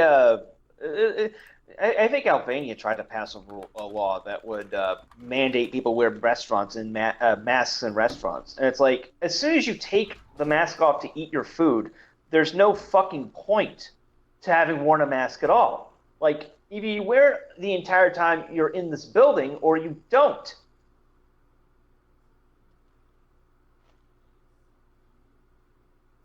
Okay. Yeah. It's fucking it's completely fucking absurd. I mean, I'm sitting here waiting in limbo, wondering when I can, finally go to Argentina and South America. Um, but it just looks like life is going to be shitty forever with this fucking shit. Um, Again, I'm lucky that nobody in the Balkans really gives a shit about all these rules, and the fucking regulations. The infection rate doesn't seem to matter. But apparently, this is life now. This is Yeah. life now. Like we're in the adjustment phase. Like shortly after 2001, which people when the TSA came around, we had to take our shoes off and all this shit. Right. People are just going to accept this, and it's going to be the new normal. See, that's the other thing. That's another the pilot coming into Cincinnati. He said something as we adjust to the new normal, and I you know I'm not saying that that's how Osama bin Laden's agents felt on 9/11. No, I'm kidding. But it was horrible. Every time I hear somebody say like the new normal, something like that, it's like, oh, so you agree with me then that we now live in an airport and this is never going away. But they'll never say that out loud. They go, oh, well, yeah, it will. It'll just, we need a vaccine. Or, oh, yeah, it will. It just this and that. Because like the buddies I was with, they're libertarian people, but not, they're like left-leaning libertarian. They're kind of center-left libertarian people. But it was like, well, yeah, I mean, I want businesses to open up and stuff, but it's like, as far as the masks go, I think maybe that's a good thing. And I was like, yeah, I think when people are sick, it'd be a good thing if people wear a mask. But you don't want people to wear a mask everywhere for the rest of our lives, right? And he was like, oh, well. And I'm like, oh, well, what? That's not a good thing to, like, this could very well be the truth. The way that these assholes are talking about it. That for the next 5+ years, and then after that long, we'll just be used to it. Everybody who goes outside is wearing a fucking mask. That's inhuman. It will not be the next 5+ years. It will be the rest of our lives. That's inhuman. That's fucking inhuman, dude. Like, it's just fucking bizarre. The fact that these, I mean, I love the irony of this American flag mask. Like, that's why I got it. Because I needed one that looked comfortable and was like, that's fucking ironic. You get the, it just, there are people that I'm friends with that are cool with that just being the rest of our lives. And I'm not even kidding when I say we live in an airport now. It feels like, it felt like when I was there. Cincinnati, a lot less so. But it feels like we're living in a fucking airport. I don't know. And everybody seems to just kind of go along with it. But like, I don't really know that many people that are buying it. Like, there was a few of them that were, but most of the people there, they didn't want to fucking do it. Some of them were really drunk and angry about it, like the elevator thing or whatever. I'll bet that just tuckers out. I'll bet they just kind of get that peters out, and people get tired of fucking fighting it. I mean, what good? I mean, you would think the mask thing has to end, right? Like, I'm pretty sure the hand sanitizer everywhere, that's not going away. Personally, I think that's a good thing. Let people wash their fucking hands more. That's good. Back when I had a job, I would always keep hand sanitizer in my car. Shook a lot of hands. People are gross as fuck, dude. So always Yeah, I don't mind that. Like, like all the ATMs here have like little hand sanitizer dispensers like next to them, I like which is kind of pointless because like every time I've used tried to use a hand sanitizer dispenser in this country next to an ATM, it's always empty. Well, yeah. They're gonna have to fill them up. I mean, the ones that I run into work. I only ran into one empty one. Oh, you know what's gonna be a bad thing though? And I hated this. I always hate this at casinos and some like other places. The no handles or pumps, like the automatic soap dispenser at the sink, and then like the automatic water shit, and how much of a pain in the ass that is. That's gonna be everywhere. Yeah, I fucking hate those things. Although, I did go to a couple really nice restaurants, like real nice places, way too fancy for me to fucking step, my dumb ass in. Because I don't spend money on this bullshit. My buddies, they gamble a lot, so they get a bunch of comps and stuff like that. But yeah, a couple really, really nice places. Like, one of them was, I was like, all right, I'll get this caprese avocado salad. It's this grilled avocado, like just, real crazy bullshit. I would have I love caprese salads. Yeah, same. Like, I would never have fucking paid for that, because it's like you get this little fucking thing, for like $14-15. It's like you're getting ripped off. There was a place in Albania I was going to that had caprese salads that were like massive, and they cost like $2 or $3. Yeah, well, this is like a upscale steakhouse. Fucking waiter comes by, everybody dressed nice. Like the first, I forget the name of the first one we went to. I don't even remember what the fuck I had there. I don't even remember what my main was there, because I was just blasted ass drunk off of fucking wine. But I got a couple pictures of the desserts I'll send you. But it's like, came by and like, military style talking, like, and our specials are da da da da da da, and like read the menu, all of that crazy crap. But that was real nice. But the funny part about that was, they were playing the music they were playing. This was kind of like, it was kind of like the, how you go to Chinese restaurants sometimes when you hear a Chinese version of the Flintstones theme song. Yeah, they were doing, it was like full orchestra style of popular songs, and I was like, in the bathroom taking a piss. I go, this is fucking Post Malone.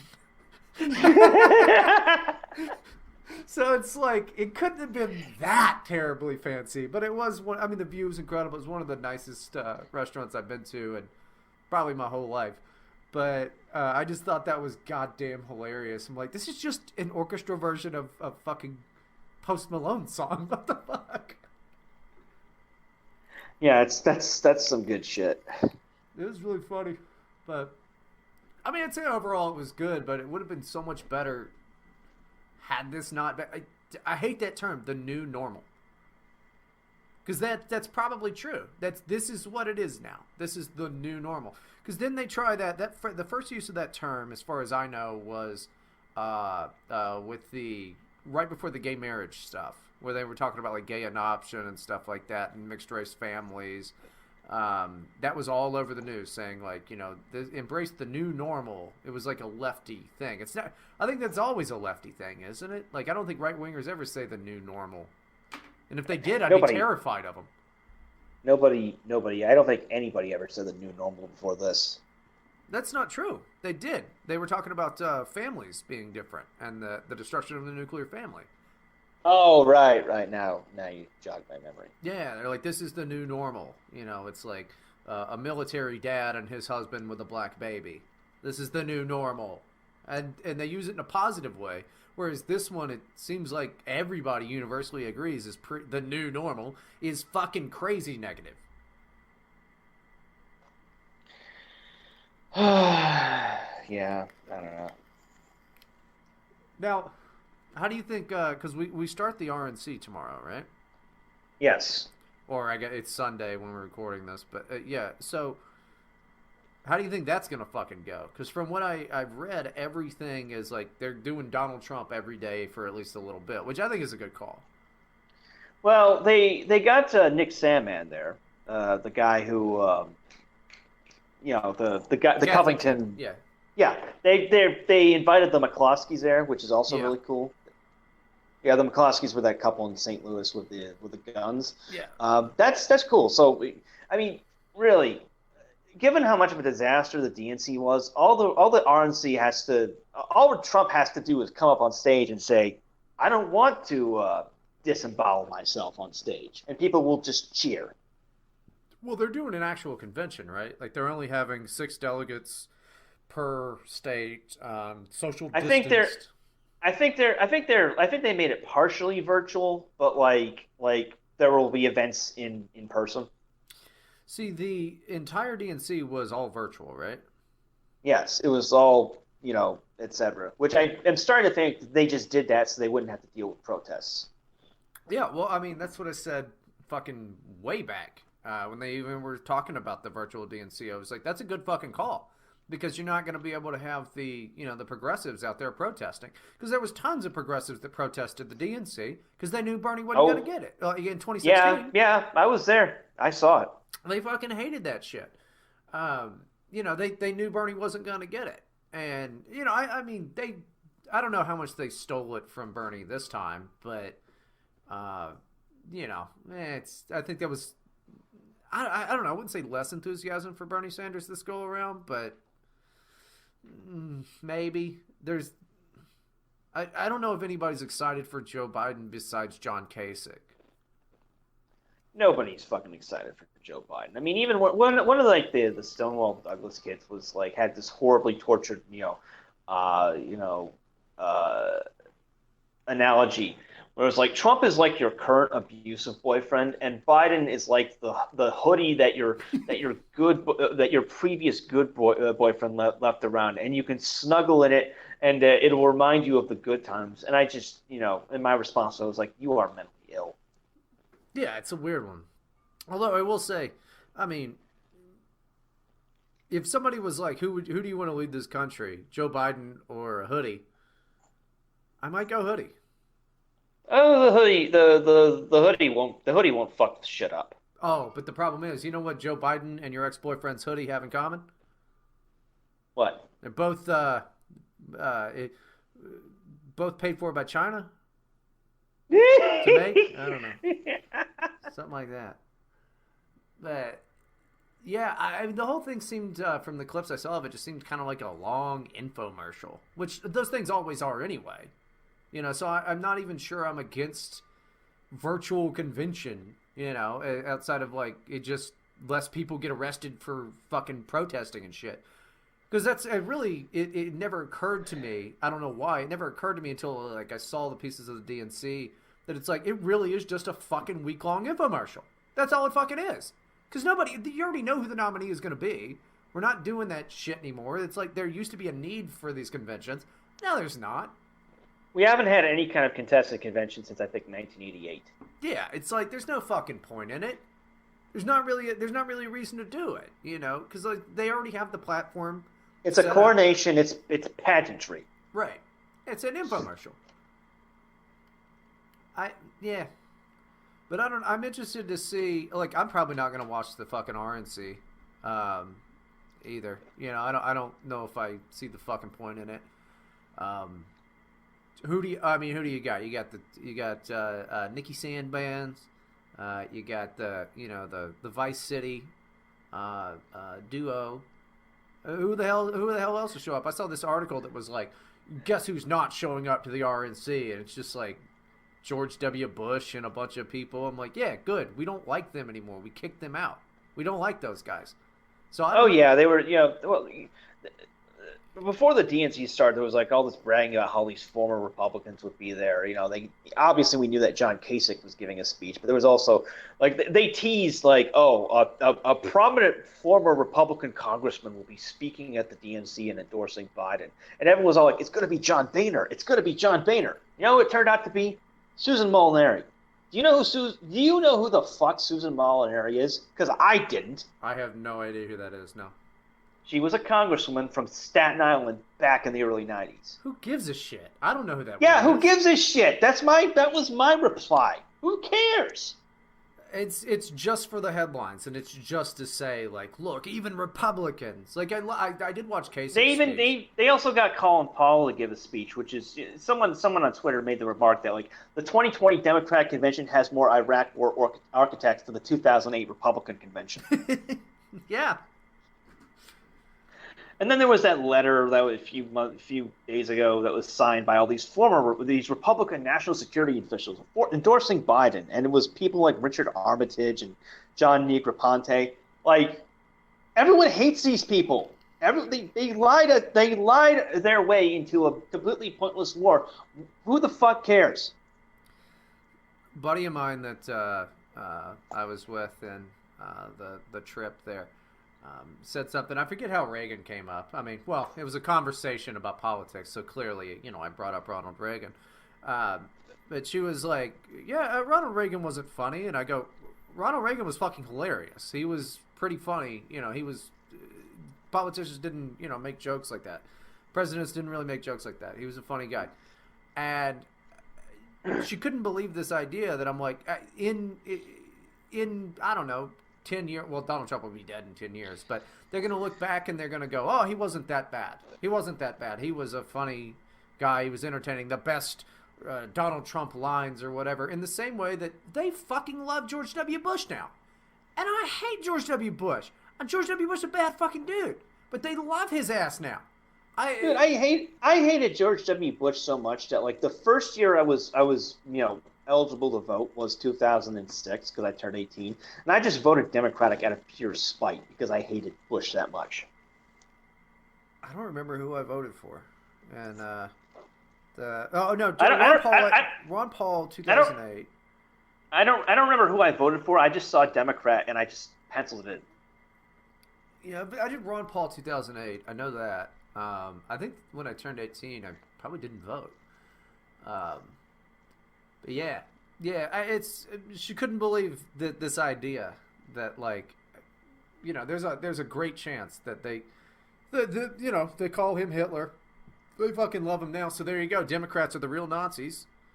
Well, they called Reagan Hitler back when he was president. Yeah, see, she couldn't believe that either. I was like, my mom thought Reagan was going to kill everybody. Like, a ton of people thought that Ronald Reagan was going to destroy the fucking world. And now, I'm not like the biggest Reagan fan or anything like that. He obviously did a lot of things wrong, but he was funny, and, it's, The only people who still have resentment against Reagan are, like really old leftists and, like, former PATCO employees. Right, yeah. And I remember when I was hitchhiking across the states, like I got a ride in upstate New York from a guy who, we were talking about stuff, and he was like, I used to be an aircraft controller until Reagan fired me, that cocksucker. I mean, I could see being mad. I hold a grudge. I'd be mad. I am going to be mad at Donald Trump and all the Democrats over this coronavirus shit for the rest of my life. I will never let them fucking live this shit down. I'm going to hate all of these assholes for the rest of my fucking life. And everybody who gets on TV and starts going, Corona, Corona, Corona, Corona, I could die of coronavirus, and I'm going to die mad at these people because my life wasn't worth what we're going through right now. And nor is any of your lives, by the way. None of your lives. Like, I'm pretty big on individual fucking responsibility, individual rights, all of that shit. But none of your lives are worth this bullshit. Yeah, in like 20 years, I'm going to be living in, I don't know, West Virginia, and I'll pick up a Mexican hitchhiker for the blasted ruins of America. And when we're talking about our lives, I'm going to say, yeah, I used to be a pretty big, writer until I lost my job because of the of coronavirus lockdowns. That fucking Trump cocksucker. Yes. I guess. Well, I mean, dude, Mike DeWine, if I'm still here in 2022, Mike DeWine is not getting my vote. And he could come over here, grab my balls, work the shaft, give me the best blowy, and then make me somehow come $5,000. And I would go, get the fuck out of here. And I still wouldn't vote for him. Fuck Mark DeWine. Fuck all of these people, dude. I really cannot stand any of this because it's like I still had a good time on my trip. But a lot of it was like my buddy touring me around because he spends a lot of time there. He's like, in normal times, telling me about how these things are open and they're neat and they're great stuff. It's still a great trip, buddy. I haven't seen for a long time. But this is the new fucking normal now, apparently. It's half the shit's closed. It's going to go out of business. Good luck getting a job. And then you got fucking, 50-year-old losers who like, I didn't make the same mistakes that he did yet. And the only power he has in his life is to harass people. That's the life now? That's not a good life. That's not a good life. I'd rather get the stupid coronavirus and die. I've said it from the beginning and I'll say it again. You're gonna get it, you're not gonna die. And guess what? If you do die, just know that I don't give a shit. I would rather go around not wearing a mask. I'd rather go around and just have my life be normal than have you listen to this damn podcast. Because guess what? You're just a person, just like me. If I die, you know what will happen? Matt will just do the fucking podcast by himself, or he'll get someone else to do it. Life will move on. I don't want to have to have died in 2020, and then officially die 10 years from now. Who gives a shit? I hate it, dude. I hate it so fucking much. It's the strangest bullshit, and we're just getting more and more eased into it, and we're fine with it now. And did you just see the article I sent you about the what was the thing? It's like people who are anti-mask have sociopathic traits. Fuck Yeah, the there science. was a psychology study to that effect a month ago as well. Yeah, that's insane. Yeah, I'm a sociopath because I want my life to be fucking normal so I can get on with my life. I'm sorry, at the expense of who? Your grandmothers? Tell your grandmothers to stay indoors, like my grandmother. If she dies, I'll be sad. But you know what happens? Everybody's grandmother dies, and we feel sad. I'd feel sad for you because I know it's rough. Fuck, your grandmother died. That's sad. But she was gonna die, dude. She got to live her whole fucking life normal. You know, well, maybe not normal. A lot of them were alive, you know, depression, World War II area, you know, all that shit. But dude, like I'm 32 years old. I'm not gonna. The rest of my life has to be this just because you're scared. Fuck your shit. I hate it, dude. Yeah, yeah. I mean, I'm hoping a lot of this goes away, but like it's a hope that fades every day. The longer we do it, the longer we do this crap, the more normal it's gonna seem to people. You know, I think the best way to put it is we now live in a fucking airport because that might be something that people can understand. I originally was being more on the attack with it by saying you're the type of people that would have supported the Iraq War, but a lot of them don't it doesn't get it in the same way. But I think if you tell them shoes off at the airport, which is pointless, you know, if you tell them shoes off at the airport, they start to understand. But a lot of them, you know, they're too settled into shit. I'll tell you right now, Donald Trump has been a fucking asshole. I think he's a fucking asshole. If there was a better candidate than Donald Trump, I would consider voting for the guy. Donald Trump's been a fucking asshole. He's done a lot of good shit. I don't blame him for the economy now. Like, he helped the economy, and people loved it. The markets are doing great. Markets are still doing great. But this is not his fucking fault. The guy's been great for the economy. But you know what? I don't, when I got that email, you remember that email? Patriots wear masks? Unsubscribed from that email. Yep. You know, I'm never going to forget I remember that shit. Yeah, I'm never going to forgive the guy for that shit. You know, and the thing is, he is just the lesser of two evils. If you showed me a guy who could win that wasn't Donald Trump, I'd fucking vote for him. And, dude, hopefully, after all of this, Rand motherfucking Paul, goddammit. That's who I want. That's who I want as president, 2024. I want Rand Paul. He's not going to get it. I'm going to start campaigning for him right now. Good luck with that. He's going to win, dude. Rand Paul 2024. It's going to be fucking amazing. And, you know, and the only reason I'm on Rand's side is because his dad's too old. I'm still living that Ron Paul revolution fucking dream, man. Yeah. Most of us, you know, gave up on it when we lost our virginity, but Matt made a joke. I need to get a drop for that. I'm going to start playing a drop. Matt made a joke. Burr, burr, burr, burr. All right, Matt made a joke. I'm going to get a fucking drop for that. For every time Matt makes a joke. It'll be a beautiful thing. I don't know. We've been going for about a couple hours. You wanna wind the show down? Yeah. You got anything else? Anything else I should know that I've missed during this week? Well, I've got want to remind everyone that our new book, latest book, Bluff City by David Lowery, is out now. You can go buy it at terrorhousepress.com, Amazon, other fine places. You get it direct from us. You know, if you're listening to this on Sunday, it is half off. 50% off on the paperback, 50% off on the ebook version at terrorhousepress.com. Well, it's a great book about, you know, enlightening things like Japanese porn theaters and, you know, life as an expat in Saudi Arabia. Well, you all listened to the interview with Lowry last week. That was fucking great. So go get the book. It's fantastic. He's awesome. Yeah, he's a cool dude. He's a real cool dude. He's got so many fucking stories. That was like, That was the coolest thing. I talked the least amount I've talked any episode ever, just because I'm like, well, what the fuck is he gonna say next? Like, the guy's got stories for fucking days. He's really interesting as shit. Like, I pictured him just like sitting around with glasses and a pipe, and I'm just like, tell me another one, Dad. You know, it's fucking interesting as shit. You know what we did? You're gonna have to tell me about this. Because I only got kind of the rundown of it from your tweets.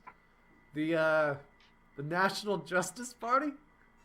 Yeah, I didn't want to bring that up because I want this to be kind of like I want these fucking retards as far away from Terror House as possible. No, yeah, the National Justice. You're just gonna have to tell me about it sometime because I haven't seen any of the videos. I've just seen the thing, and it just seems like, yeah. It's the Traditionalist Worker Party 2.0. I mean, it just doesn't seem like they're ever going to win any elections. So they're never going to win anything. Like, the only reason this exists is because Mike Enoch, etc. They all got the call from their FBI handlers. Biden's declining in the polls. You need to do something to take the focus off the riots. So they're going to start doing goon rallies. Well, they already had their. I don't know about all that. As much as it just seems like a funny way to get some cash. Like, I mean, start a political party. It seems like it's a good scam, but I'm gonna call it what it is. It just seems like it's kind of not going anywhere. Yeah. They'll have a goon rally, and that'll be it. It's if you read the article Eric Stryker wrote about it, the first National Justice Party meeting, like, he writes like he had a fucking orgasm there. I haven't read any of the thing. I just saw your tweet thread about it. I thought it seemed like, if history's shown me anything, it's that I should just go ahead and sign up and put my name on things, because that'll always go well. It just seems kind of goofy because it's like, it's not really a party. It sounds like they probably get pretty drunk. It does sound like it's a fun party to go to, but it doesn't sound like a political party. It sounds more like, well, they apparently haven't even gone and like filed with the FBC yet. So like, they don't even have a coherent platform. They decide to have a party before forming the party. Yeah, but now, okay, to their credit, that sounds like political parties. To their credit, I don't think the Democrats have a fucking platform at all. And I'm not sure that Donald Trump does either at this point. So maybe, who knows? I pretty doubt it. But, hopefully they don't have tequila over there. I'm pretty sure Enoch is more of a vodka guy. Yeah. There's probably no scotch. It's not a party I'd want to go to. Yeah, I love how the fucking Stryker's description of it was like how people started crying and burst into song before Enoch was even finished speaking. Like, how fucking deprived of social interaction are these people? Like, not just because of the coronavirus, but in general. Yeah, it sounds like was it Jesus Camp? And of course, if you go for their draft policy proposal, you'll note there's one very big glaring omission. And you want to know what that is, Bryden? Ability to be elected? Well, that's a given. They say nothing about the pandemic, the mask laws, the lockdowns, the issue right now. Oh, the issue right. Are they pro masks? Pro lockdowns? Oh, they're pro mask. They're pro lockdown. They were all gung ho about everything Fauci said. They referred to people who protested against it as white dumbasses. Let's start our own party. White dumbass party. I'm into it. I'm into white dumbass party. I'd rather be a white dumbass than some guy who's like adherent to the fucking dumb state. So yeah, I'm fine with that. If the white dumbass party, opposes lockdowns and mask laws, like, they will actually get traction. We'll actually get traction. Dude, WDP. That'll be good. And we can just we'll just use we'll just use the snake. That'll be fine. We'll have the snake. And then but he's like biting ankles. That's what we'll call him. That'll be our logo, just the snake biting ankles. And And you know what's in? It's in this little coil. A Bud Light. No, somebody make this of the White Dumbass Party. WDP. I'm into it. WDP, like OIWD, but now with 500% more Fed. Yeah. Oh, dude, if we can get a deal with the feds, I'm fucking down. Like, I'll do whatever. That's fine. Listen, FBI, if you're out there, I have not worked since May. I need some sort of income coming in. What do you want me to say? I like that. Who was that guy, that lawyer recently that pled guilty? He was a good guy, and he was good, and he was a good guy. He's a good guy. There you go. Nailed the audition. Give me a call. Yeah. I've been accused of taking money from Peter Thiel for like the past few weeks, and like I'm not taking any money from Thiel, but I am open to offers. Oh, that was fucking hilarious because I got they don't let me tweet. I'm pretty sure I said it on the last show, but two guys on Twitter, and this is any given moment. Two guys on Twitter blaming the other one for taking money from special interests as they sit unemployed in their fucking houses. Yes, please, Mr. Thiel, out there. This is a call to action. I run a successful publishing company. Give me money. I will show whatever. And I think Thiel's a cool dude. Like how could anyone hate Peter Thiel? He's a successful businessman. He's got a cool bunker in New Zealand, all the setting shit, and he loves America. What more can you ask for? He's kind of trying to build his own country out at sea, and I don't necessarily know what he's going to do with all of that, but yeah, he hasn't given Trump any money as far as I know this whole cycle anyway. So yeah, I don't know where the Thiel money thing comes from, but anyway, I just wanted to touch on that guy and like tell me about. I'm gonna have to read more about it. It seems like something that I think is hilarious.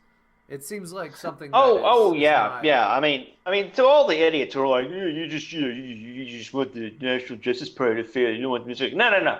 I wish the National Justice Party a long life because it will give me an infinite number of things to laugh at. I just, one, yeah, whatever's funniest, and two, dude, just come out and be like, we're anti-lockdown, anti-mask, and then I'll be like, all right, at least they're that. I don't care about all the rest of the stuff. I don't know about the rest of the stuff. They will never do that, like, because number one, they're controlled by the feds, and number two, like, you don't want to wear a mask, you don't care about the virus, you don't care about society. I don't care about. You're right. I don't care about society. Yeah, I don't. I care about what I want to do, and that's not have to walk around with a mask on and all this shit because I don't believe it. And listen, I am the Dixie Chicks of podcasting, which means later I'm gonna just change my name to Din, and love whatever's going on. You remember people hated the Dixie Chicks for saying they apologized for George W. Bush, and they were right to do so. I'm right about this, and you're right about this, and it'll be fine. You need to, if you're gonna do that, you need to start a podcast called Den of Iniquity. Stupid. And I don't know. I haven't read anything about it. It's not even anything that I normally even look at. But like Erica sent me the thing, and then like I saw your whole thing. I'm like, oh, this is fucking stupid. That's really funny. But yeah, I don't know. It sounds like maybe people are having a good time. Just come out against masks, and then I'm not on board. But by the way, I want to point out that all these people are gung ho about mask laws, and they're all gung ho about social distancing, and they think the lockdowns are a good thing, and we need more of them. I actually saw one of them saying that we need to have a new national lockdown enforced by the military with shoot-to-kill orders. Yeah, if you look at the pictures of the conference, none of them were wearing masks, and none of them were socially distancing. Oh boy. Oh yeah, and they held this in the Northeast somewhere. They didn't specify for obvious reasons, and they claimed to have 150 to 200 people who came to this conference. Okay, why didn't the police fucking raid you for having a fucking basically a party, a super spreader event? That's it's because nobody knew it was happening, probably. yeah, people knew it was happening. The FBI knew it was happening because they orchestrated it. Well, I'll tell you this: as much as fun of this is, I have to pee. Well, then let's end the show because I have to pee too. Okay. Well, you start the thing. I'll go pee, and then Okay. we'll do it. Okay. Sure. Yeah. Sure. He left to go pee. Well, I was going to ask him if you wanted to, plug anything, but I'll wait for him to get back to do that. So, yeah, the National Justice Party is stupid and gay. If you actually join it, you're just gonna ruin your life. But nobody's going to join it. It's not going to have any influence aside from having a goon rally that will be used to redirect the onus of public attention back onto evil neo-Nazis instead of like actual issues like riots and the fact that the entire world has become an airport. But hey, they will provide us with a lot of cringe, I'm sure, to laugh at. So yeah, it'll be good times. It'll be good times if you for those who enjoy cringe, it's going to be good times. So I hope the National Justice Party provides many weeks or months or cringe or whatever to laugh at. Are you back? Yeah, I'm here, dude. Okay, cool. Do you have anything you want to plug? Yeah. Yeah. So, let me find the read. Okay, there we go. Charmin toilet paper. That was it. They paid me 2 cents, one for each ply. Nice. You're really making the money there, Brad. Yeah, I ruined one of those because I used over at Circus, I used one of those machines where you crush a penny. Uh-huh. So it was 50 cents and then a penny, so 51 cents, and now it has a dog, which I figured I had to do because I won on a dog race. Symbolism right there. Yeah. But yeah, go check out Bryden on DLive at dlive.tv/Bryden. And of course, his website, brydenproctor.com. All that stuff will be in the show notes. And of course, you can check me out at mattforney.com. And my DLive and YouTube and all that shit's in the description as well. And that'll do it for this episode of Terror House Radio. Be sure to check in every day at Terror House Magazine, terrorhousemag.com. For our latest publications, check out our books, Terror House Press, terrorhousepress.com. Follow our social media links in the description. Don't forget that you can always check out past episodes of Terror House Radio at terrorhouseradio.com. Terror House Radio is produced by Bryden Proctor and presented by Jugs. Intro music by an Meme Extremist. Illegitimate non-coverundum. Don't the bastards grind you down. I'm Matt Forney with Bryden Proctor, and we are out.